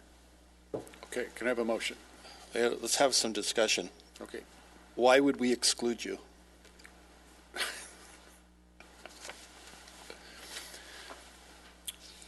Well, there might be at some point that one of these agencies needs your expertise in.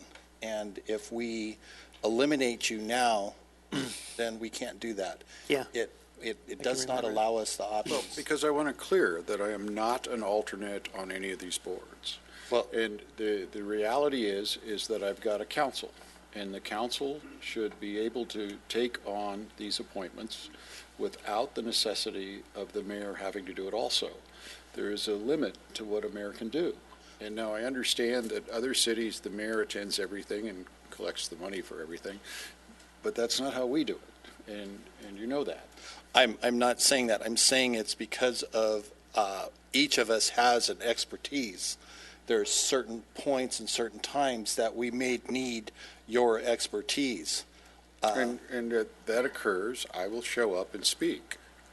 I'll also meet with you in advance and share the benefit of my wisdom. But I want to clear that I am not an alternate on any of these boards. Why don't you become primary on these boards? And I understand what you're saying, Marvin, and I have a right to decide what I'm willing to serve on and what I'm not willing to serve on. And I would expect you to support me in that. Yeah, I didn't want to open a can of worms because it might, but I can recall an instance, Rex, when I thought it was appropriate for you to speak, and it was in regards to the AQMD. Let me make it clear. Okay. Let me make it clear. We will either do this, or I will be the appointee on all of these, and I will change the members of all of them. Okay. Whatever you guys want, but that is the option in front of you. What I'm not going to do is stand back as the alternate. I just said I don't have a problem with you taking the primary positions and then allowing an alternate to go into your position. I said that earlier. I don't have a problem with that. Maybe that's how it should be done, and that's how I thought it was to be done, is the mayor, vice mayor, and then it would go down. I'm not looking for you to be an alternate. I'm looking to have your expertise when needed. And when have you not had that? It's sometimes it's if we rule it out, we've had times where at the power plant. Yeah, that's what I was. We needed, your expertise there, which. So decide. I can either be the primary, or I can be or I can be not involved at all. But you guys decide, because that's your option. I make the appointment, and if you want me to appoint myself to it, I will. I think, last time because we did something similar to this before, and it was more like when people don't show up, like if two people were sick and we needed to have an alternate on there, you couldn't have that because that person would have to be voted on and sworn in by the board and all this other stuff. And I think in the case of that, if we needed you on a particular board, with 2 weeks' notice, we can always just vote you in for that one meeting. And and we don't have to have you on. I think the way this is written is fine that way, and then if we need a change, we can always just vote him in if he wants to go on. Like we did that once before, remember, Mayor? Fine. We did that. I think it's good. I think it's fine. I think my feeling is that I got an incredibly competent council. Got it. And that council shouldn't have to be dependent on me in any way in regards to those commissions and in regards to those Okay. different boards. All right, so taking Councilmember Smith's point of view, I can see that easily if we cross that bridge and there was a need to do so, then we could do that. So then I'm saying, then this let it stand the way it's written tonight then. That's my opinion now. Okay, I need a motion.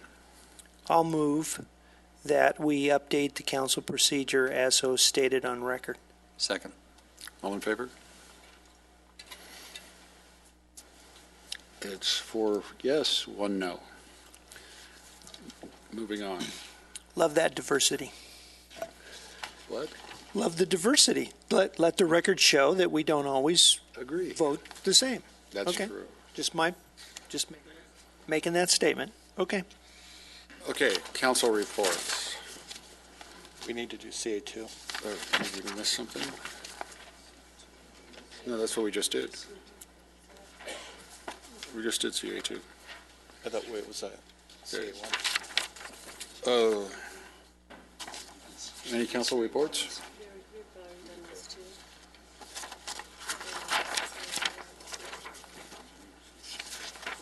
Oh, here we go. Council reports? Yes. AVTA, we're still looking for an executive director. The board has made a selection of that.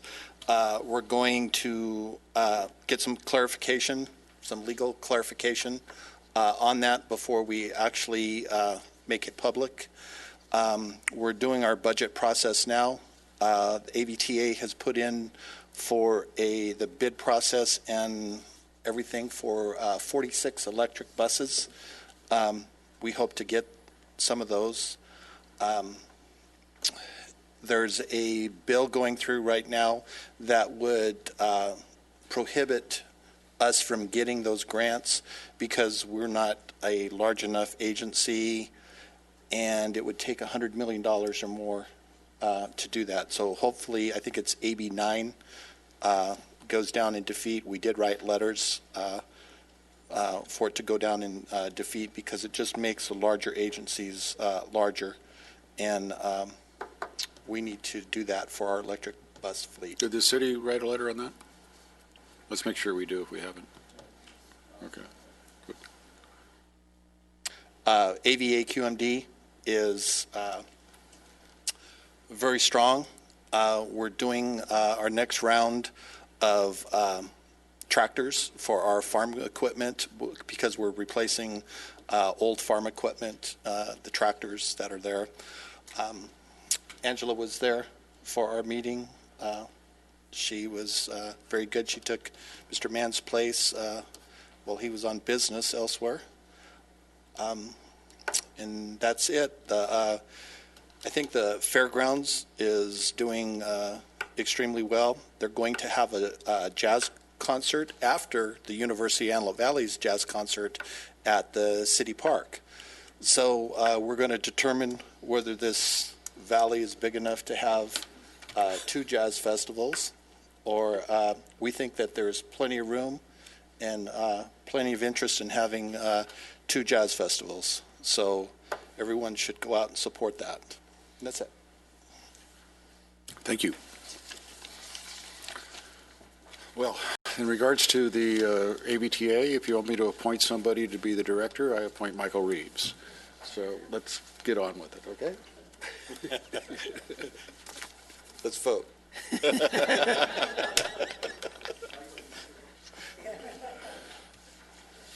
All right, speaker cards. This is the time to address the City Council, agency, and authority on non-agendized matters. Please complete a speaker card, which can be found on the back table of the council chambers. Speakers are limited to 3 minutes each. State law prohibits the City Council from taking action on items not on the agenda, and your matter may be referred to the City Manager. Thank you. Sandra Johnson.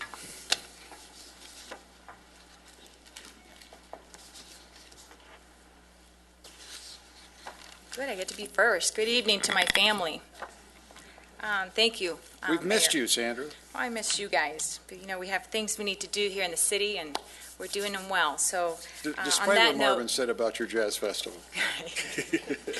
On that note, thank you, Mayor, and thank you, council members, for understanding of me stepping down for wonderful reasons for our community. And I thank you for understanding and for supporting my decision, as always, and for us to continue our family relationship. So wanted to make sure I had the opportunity. Thank you. I came up here today to express a little bit of some of the events we are having and or had. We just recently had our Color Me Rad event, and we had almost 5,000 people show up, even though it was our Tropical Breeze Day event. Ron Smith, you were there. Thank you very much for supporting the event. And that same day, we happened to, what I should say was very exciting is to see over 5,000 people there that were not just from local Antelope Valley residents, but outside of our community. And what was exciting is to see these people that stayed in our community and that they supported our local businesses. You saw them afterwards, and they were shopping in our local businesses, and they were eating. And you knew it because of the way they were dressed. They had color all over them. My husband and I went to Crazy Autos, and it was packed with people with color everywhere. So it's a great way to bring business back to our community and to have people come and visit and see what we're about here at Antelope Valley, or our great city of Lancaster, I should say. Wanted to thank very much Rhonda and your amazing staff. You guys did a great job. Thank you so much for being there and supporting us through that. And also to Kelvin. Thank you. We had to map out the whole 5K, and we did it. You did a great job. Thank you. And also, Mark and Jason, thank you for supporting and being there, too, and making sure it was a success. We also had the privilege of the same day was the MS Walk, and we were able to see our wonderful mayor there. And it was a great turnout, made a great speech, and it was for a wonderful purpose, and it was wonderful, as you were saying, Marv, to be able to see two events. They were both walks, and they were both successful. So it was wonderful to see that in our community. Actually came also to share a little bit about, I know I got 3 minutes, so I'm trying to rush real quick. No, you're not. Our Johnson Smooth Jazz Festival, as our Vice Mayor expressed, and I wanted to invite all of you to this event. We're going to be having a lot of events here in our community with the support of our city, and that's to support the Marco and Sandra Johnson Foundation. The purpose of the foundation is to be able to bring a lot of funds back to our community, to be able to build a center for our community that doesn't just help our children, but helps the adults also. For example, the children will be able to offer free dance classes, free music classes, free tutoring. And for the adults, we would be able to help them and prepare them for the working world, to also have tattoo removals. We are going to be having free dental checkups, free physicals for our community. And to do that, we need funds. So the way to raise funds is through the foundation. We're going to be having these events, and all the funds, 100% of the proceeds goes back to the foundation. So the next event is the Johnson Smooth Jazz Festival. I want to thank Marv for supporting and helping through that too. And this will be for the Mother's Day weekend, which is May 9th. And the Fairgrounds Wonderful Jazz Festival will be for the Father's Day weekend. So we're supporting both parents. Also, we will be having our electric run, our 5K electric run, which is July 18th, and we've had a great relationship, a partnership with our Boulevard Association. That's going to be another exciting event with the foundation, and also with the support and the partnership with the City of Lancaster. So Can you we're explain looking that, what electric run is? Absolutely. I thought you and I were racing. There you go. Electric run. He's got a Tesla. The electric run is where we get to use our mayor's car and we just zoom through the boulevard and see. Right. No. We don't throw anything to our mayor. On a serious note, the electric run is an evening 5K run, and it's very exciting. Kelvin's going to be a big part of that, too, to help us. And it's actually right through the boulevard where it's all electric lights, and it's all bright lights, and everyone wears these lights. And it's more of an adult event because it is in the evening. And you do your 5K run, and after you're done with your 5K, there's a major celebration. There'll be a band playing, there'll be food, and there'll be just a nice gathering for us adults to enjoy in a healthy way and in a safe way, and be able to come together as a community and be able to raise money for our foundation on top of that. And the next thing is the Dirty Dash. That's another 5K run. That'll be in October, and that's more probably maybe more my style is to get dirty. So it'll be a mud run that we'll be going through. And the exciting part, and I'm sure you will all appreciate this, is that the organization that's putting this together is they donate all of the water from elsewhere and bring it to our community. They recycle the water and keep it in our community. So we're able to kill two birds with one stone. Wait a minute, you're running through recycled water. No, the water they're bringing to us is fresh, but the water that stays will be recycled. So, yeah. But, we're in dirt, so it doesn't really matter. So, yeah. Either way, we'll be dirty. And then the last thing that we're working on is a country concert that we will be holding in November, honoring our veterans. So again, anyone and all, please come join us all through the Marco and Sandra Johnson Foundation to give back, as we always do and should, to our community. Thank you, guys. Thank you, Sandra. Very much. Fran Sarasiris.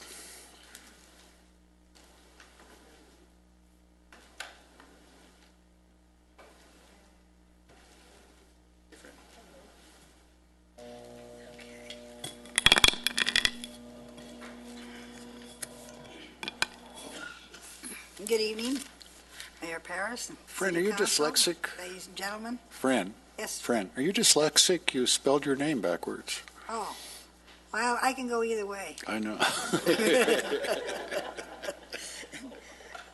Let me just turn this off. There's so many things you could say. I wanted to bring up the senior center building. There is, and I'm sure you already know this, but we are making some headway on the building of the new senior center committee building on in Lancaster. I went to the supervisor meeting this morning, and I brought it again to their attention because we're just a little smidgen away because we need a vote. And I asked Antonovich's office and Mr. Antonovich personally through television, if he would help out in getting this passed through, because that's about the only problem that we have right now. And I don't really consider that a problem. Another step we have to go through to get this thing built or expanded, whatever takes place, to get a bigger building. Mr. Mann, I wanted to find out about the silver and gold mine in Rosemont. Or you're not the Mr. Mann was in the paper? I just took it for granted it was you. Oh. No, I wish I had a silver and gold mine, though. No, that's what I was going to ask you, because I wanted to find out if it was private invested, if it belonged to the city, and if we could buy into it or get shares or whatever. I don't know anything about that. You. But Okay. I'll tell you what, if I stumble on one, I might invite you in and we could share that. Okay. Because if somebody's willing to give me a silver and gold mine, I might share it. But how come it wasn't clarified in the paper then? Okay, well, that's out. Couldn't tell you. Okay, I have another, last meeting we had on this beer and wine situation, the one on 20th and K, I believe it was, and you were going to have a survey done. But then I got a letter from, that you granted a permit to the little market on the boulevard for beer and wine off sale. Oh, shoot. Anyway, I called the ABS board, and they haven't got the license yet. They've just got the permit. And I'm opposed to them getting a license in that area, because we don't need to be selling beer and wine in the public where there's a lot of children that go into that little market. And if it's a way of them making a revenue, that's the wrong way of doing it. And if the adults want to buy beer and wine, they can go to 10th Street West and get it at the AM PM. Friend, where is this? The little market right here on the boulevard. I think it's called the Boulevard Market. Right next to that little Mexican restaurant there. You guys, where are you? I'm surprised. In fact, I think I might have the address. We'll look into it, okay? The address is 641 West Lancaster Boulevard, Suite 105. And the name of the place is called On the Boulevard Market. Okay. So, and I'm contesting it. And they've asked me if I would go to Van Nuys to contest it, I will. I said, whatever, as long as they give me a few days so I can make access for arrangements. Fran, we want to be cognizant of the fact that we do need a market, especially for the senior. No, I'm not contesting the market part. No. But there's a possibility that if it doesn't have the beer and wine license, then it cannot survive. And what I'm more concerned is about the seniors being able to walk to shopping. And you might just want to consider that. Okay, well, I'll put that, but that's, I think, the least. I'm more worried about the kids that go in there, and then there's a lot of homeless people that hang around in that area. And as you know, before, you've had problems with the homeless. We're trying to do something about that. So, okay, as long as it can be a cleanup job. Hopefully, that once we get the shelter on 60th and I opened, that homeless situation will resolve itself. Okay. All right. All right. But it's a it's a multifaceted approach, and we want to be careful how we approach it. Oh, okay. Okay. All right. Thank you. Thank you very much. Again, it's been a pleasure. Okay. David Paul.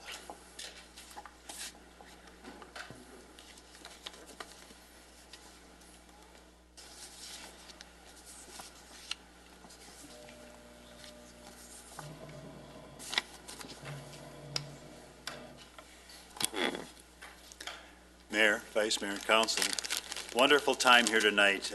I love the workings of the city. I wanted to welcome Councilwoman Underwood Jacobs. I didn't have a chance the last meeting. It's a great thing. I have a hard time with change, and I am just delighted to see former Councilwoman Johnson here tonight. Life moves on, and I had the privilege the night before you were sworn into the council to speak before the Criminal Justice Commission that you then served on. And I spoke about a book I was reading on Thomas Jefferson, The Art of Power.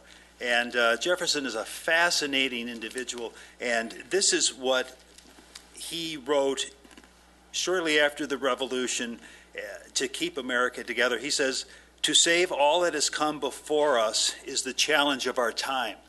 I think that that's still the challenge of our time. And you look at a man with the complexity of Jefferson, who wrote the Declaration of Independence and yet was a slave owner, and it's hard to balance those things.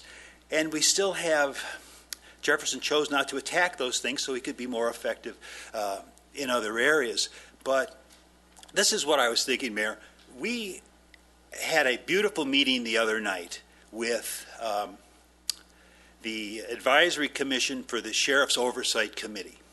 And at that meeting, Farrell Mitchell and Darren Parker stood up and gave great speeches about what our city has done to promote racial harmony. And I think it would just be an excellent idea to get a hold of those tapes and see what we can do to contribute to this national dialogue. Because here in Lancaster, we are successfully addressing this in a way that has our local civil rights leaders praising what the Sheriff's Department is doing. And this is a model that we can export to hold out hope to people that there is an answer. We don't need to see all this violence in our country. There's enough to drive us apart without stuff that we can address. And that was just my suggestion in closing. I just want to say how wonderful it is to participate in the business of government. That is the challenge of our time, to preserve our way of life. And it's an honor to be in this hall with you as you promote that. Thank you. Thank you.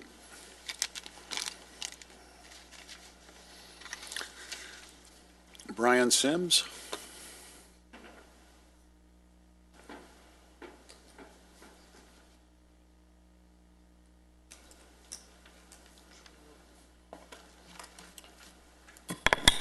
Good afternoon, everybody. I would like to let you guys know that, I'm just going to share what's on my heart tonight. I'm not going to get too involved in what I was doing last week. Last week I was, rushing everything, just trying to get my introduction ready so, I wouldn't have to work for anything else on my intro to Lancaster. But, now that I've been settled in Lancaster for a few months, I've been working with, myself and a few others, been able to appoint a CEO to frustrate that, I'm not taking on the whole burdens of my, line in store. Quarter to quarter, my next generational battery technology is, what I'm working around right now, trying to find a battery that'll work. So we can encrypt our software and make sure that our insides of our hardware is built before we start looking to our softwares. And so, my imports and my inputs, and as well as some forward knowledge, of my retail ends and bargaining.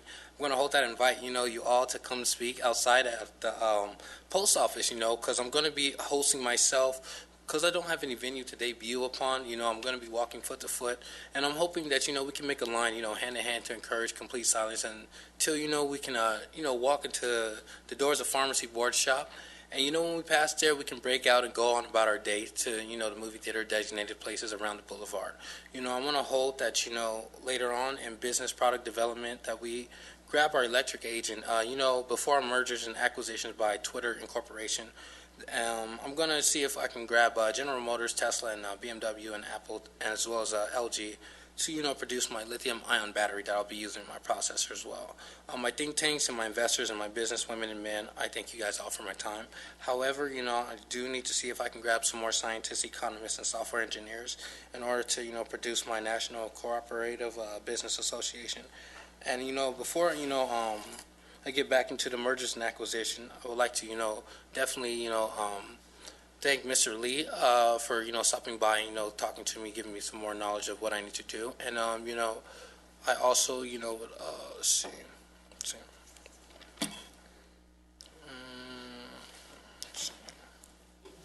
I would like to introduce you guys as well to some, some handouts, but I'll give that to you at the end. Right now, I just need to talk about what I'm going to be doing before I start writing down my business plans. I've got a business idea, and my business plan is going to be structured from 2035 to 2010, and so that way I can in turn, show your investment portfolio, show you where you'll be making your returns and more ends and lines. This video is all for my community and as well as my venture capitalists who are interested in becoming angel investors in my latest edition of my IOX for Twitter.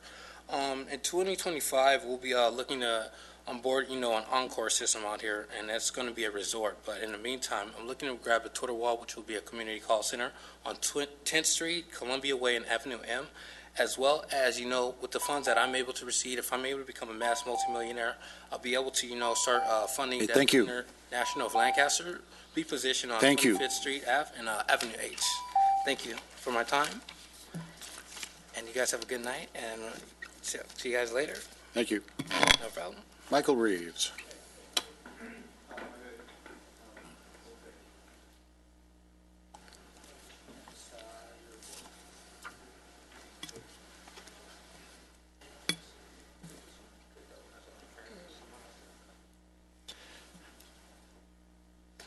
Mayor Paris, council, staff, ladies and gentlemen. I know we are all hurting because of the earthquake in Asia the last week. Thousands of people have perished. And I've thought about it, and I know that the city of Lancaster has like a giant book on disaster preparedness. But I think we need to rethink this, disaster preparedness, and be proactive in this city. For example, we have a hospital in Palmdale that's built by a couple of geniuses by a fault line. We have another hospital in Lancaster with buildings that are 50 and 60 years old. How are they going to accommodate all these people that may be impacted by the San Andreas fault someday? I wish the council would appoint a committee of just ordinary citizens just to review the earthquake plans for the city of Lancaster. I know we're not experts, but we'd like to see specifically what's going to be done. A flyover by FEMA is not going to do it for the people up here. We're going to be isolated. Just go down the mountain and see the freeways. Do you think they're going to withstand a 7.5 earthquake? I don't think so. We're going to be isolated up here, and it's time that we consider what are we going to do for ourselves.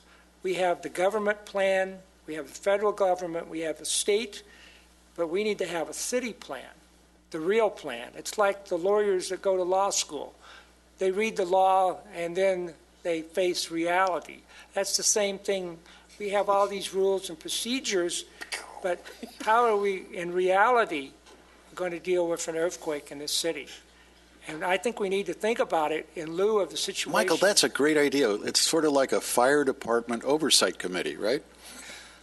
Well, I mean, if it's good enough for the sheriff's department, what the heck? the fire department are good guys. I think this ought to be an issue of equality between the two services, don't you?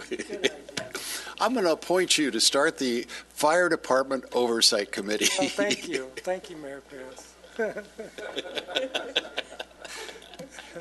But anyway, going back to this, that's why I wanted Mark to mark these shelters, these bus shelters all over the city, because they could be transportation hubs if we ever have to evacuate the city. You could tell people in one of these 100 or 200 bus shelters throughout the city to report to shelter A1, and then you'd be transported maybe to the fairgrounds or someplace where you'd be safe. Still, whether he likes it or not, I think it's a good idea. So thank you very much. Sorry, I just couldn't contain myself. It just seemed like such a great idea.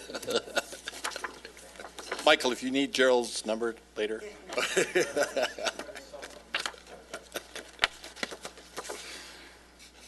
Wally Melendez.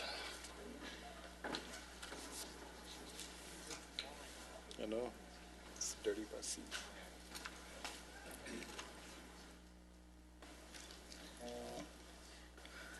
Good evening, City Council, staff, Mayor Paris.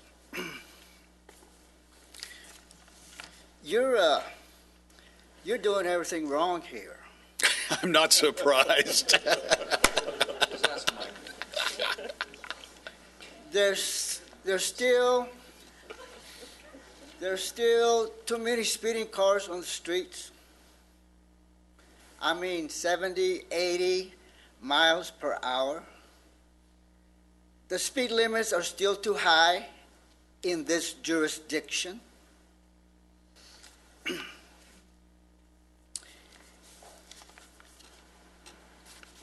We hear a lot of good things in your meetings, and you're a good mayor, and you listen, and you're very smart.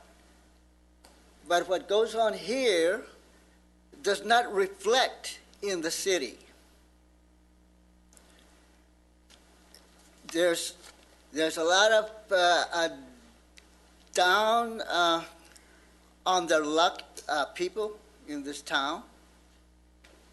All you got to do is walk the streets. Mayor, I never see you on the streets. I never see you on the buses. That's because I'm driving too fast. Exactly. Exactly right.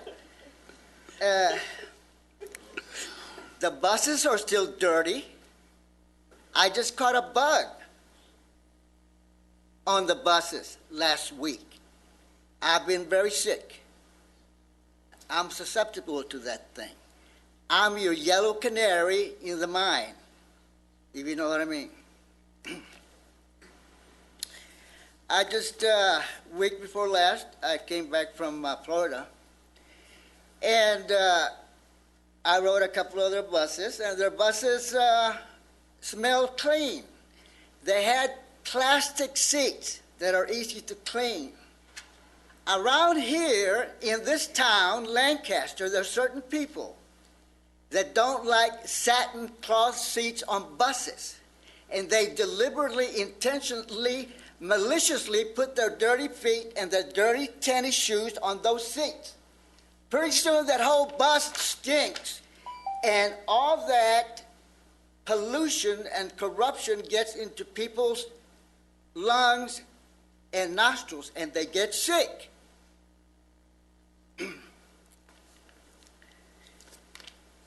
One last point here.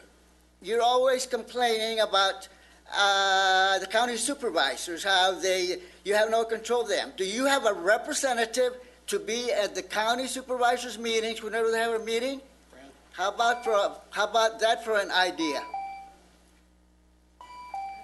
She's there. Fran's there. Fran's our representative.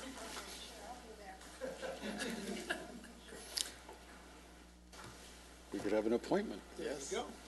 next meeting. Okay, I think that's all of it, right? No. No? City managers. Oh, city manager. Do you have anything to report? Two. Now, you will be working with the fire department on the oversight? I've always wanted to tell Gerald what to do. This is perfect. I've known Gerald since high school, and this is a great opportunity. Two announcements. The first one is Mayor Paris is fond of telling that one of the first places he went when he became mayor was China, and I had a chance to accompany him. And one of the visible benefits of that was BYD. Well, BYD just put it up quite a bit this week, where Long Beach Transit awarded BYD a contract to buy 10 electric buses for $1.1 million. They also had a 14-bus option on it for an additional 14 buses. And there's also an additional option for 36 buses for Anaheim Transportation Network and Gardena bus lines on that same. That's 60 buses, and you talk about manufacturing jobs and stuff. BYD is well on its way, and AVTA was the first transit property in the country to do it. So big, big, big deal for the Antelope Valley. Big deal. How many people are we going to employ? They're supposed to get, in fact, they promised the state by 2018, 650 people. So, big deal. So it's really employees? Good. 650 employees? Yeah, they took Vern can talk quickly about that if you'd like.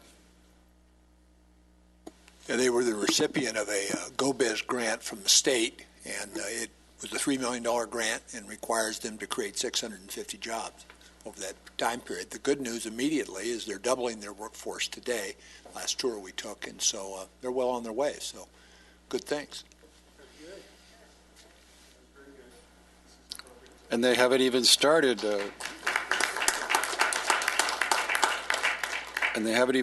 building the trash trucks yet. No, they're going to.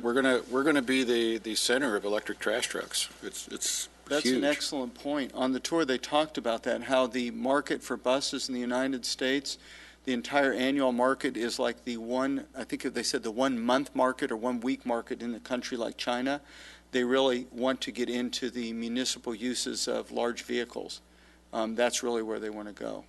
So the sky's the limit for BYD. It's great. Trash trucks are high torque vehicles, and anything that's a high torque vehicle is perfect for an electric vehicle. I don't have any doubt that BYD is going to be bigger than Plant 42 in our lifetime. It's terrific. This is a Maybe huge... we could get Palmdale to sell us Plant 42, and we never mind.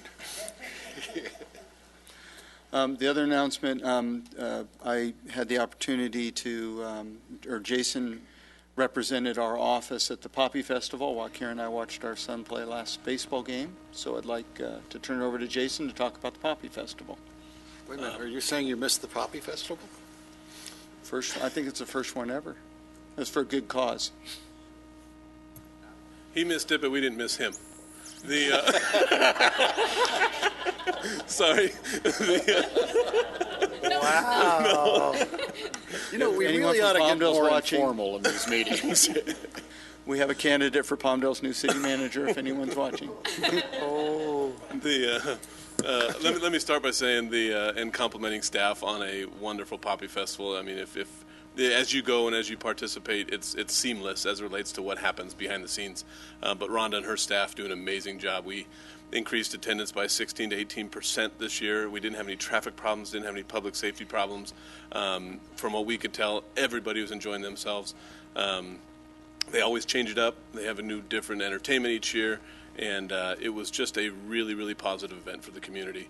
And it was our new councilwoman's first inaugural event as a council person, and as you'll see in this video, she had the festival goers dancing in the streets. So she represented us very well and represented your council very well, and it was just a really good time had by all. I don't know if Rhonda wants to add anything to that. I think just sometimes all the stars come together and it's a great event, and this one just had the right feel, the right weather, and great people. It was a very, very fun weekend. Did you have any poppies? There were poppies. They just came early. And with that, we'll have a communications team put together a video for you guys to enjoy.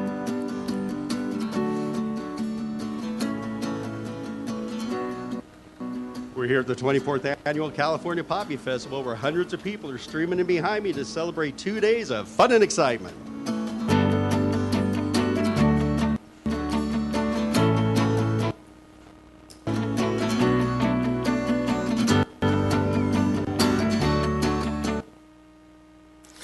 We need to work on rendering that video.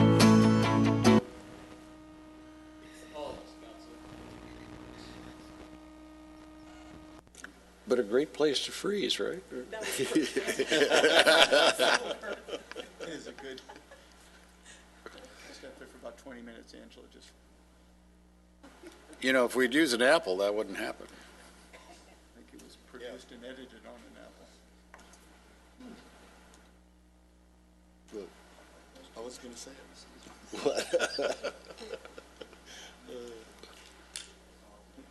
It'd never get made.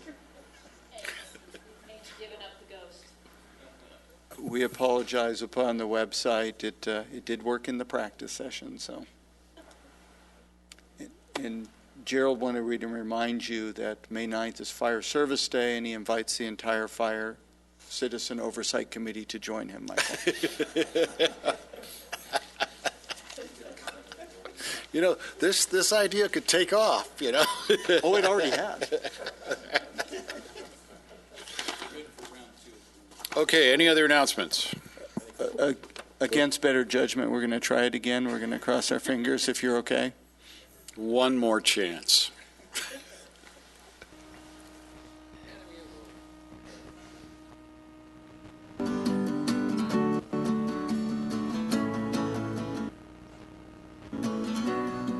We're here at the 24th Annual California Poppy Festival, where hundreds of people are streaming in behind. Aren't you glad that's not one of my presentations? You're very understanding. The last one of your presentations, it wasn't there. Okay. Yeah, Angela may have sabotaged it. The City Council will now move to closed session to discuss closed session items 1 through 11. Thank you for coming.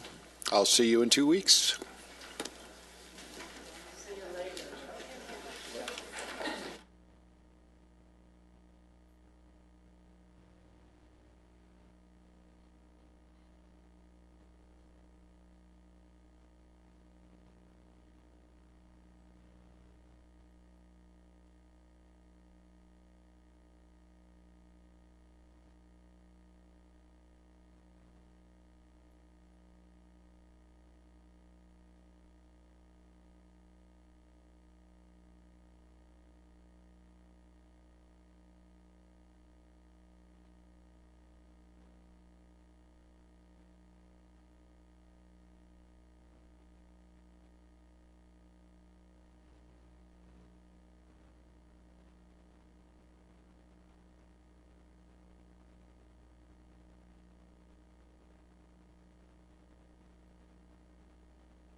someone left here that would be of any concern to us?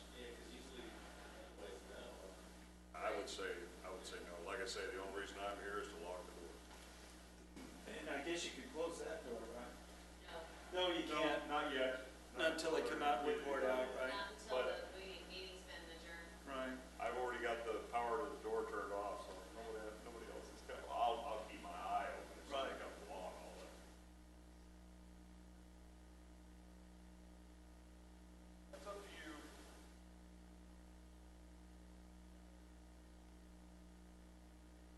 Yeah, it's hard to say.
He gets paid big bucks for that. Treats.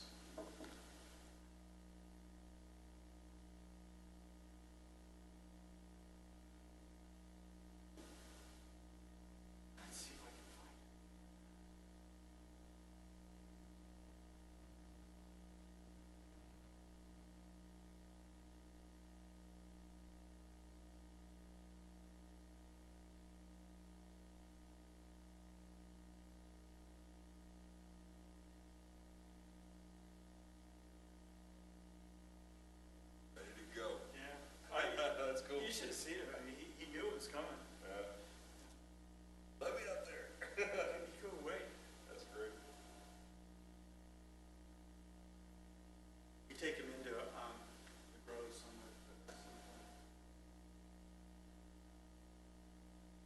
We have to get recertified every year for the short haul training. And I guess the dog does too. Yeah.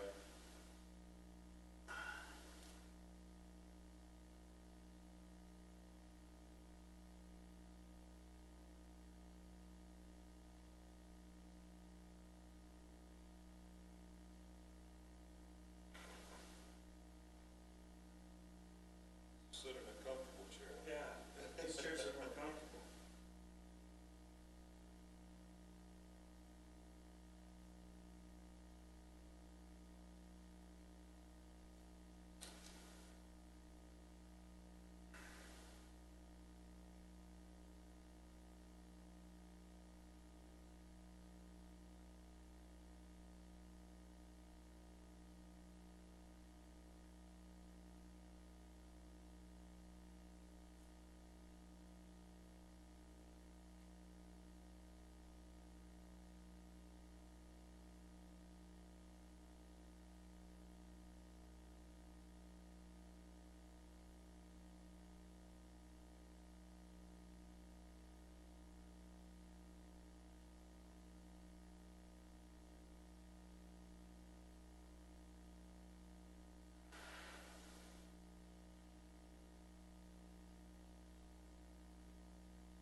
Pulls them out and reads Did you ever see Freakonomics? Welcome, everybody. Documentary?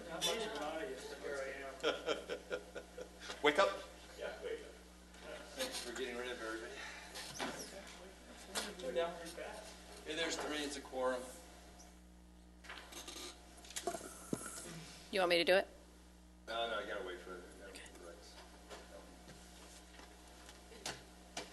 You were ready to answer. I was watching you.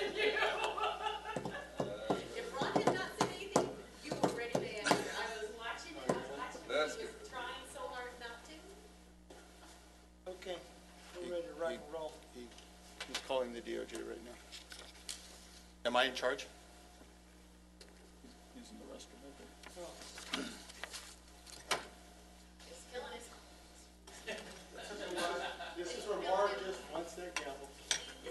He may end up dropping it again.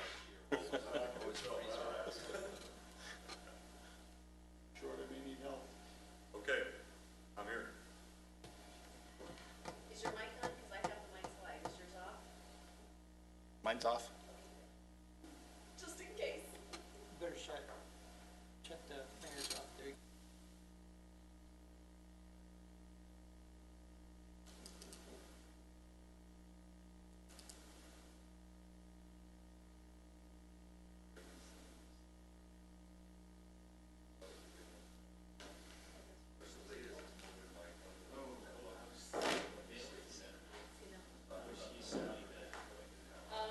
It's a little rough right now. A little rough. She works downtown. She had to drive past it yesterday. She could not be here today. It was closed. Yeah, I'll bet a lot of people working.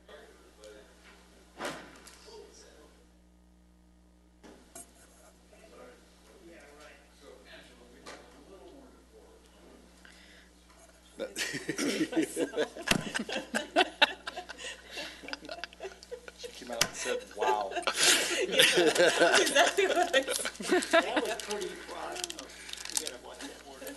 Spectacular, What can I say? spectacular. You got to admit, you know where the mayor feels, don't you? Okay, city attorney. In closed session, the council discussed item 1 on the agenda, 1 potential case, and gave direction to legal counsel. Item 9 unanimously voted and approved the terms of a settlement, and in item 10 gave direction to legal counsel. No further reportable action. Thank you. The city council meeting is adjourned until Tuesday, May 13th, 2015 at 5 p.m. Carol, my day is done and I'm coming home. And since I didn't have dinner, I'm hungry.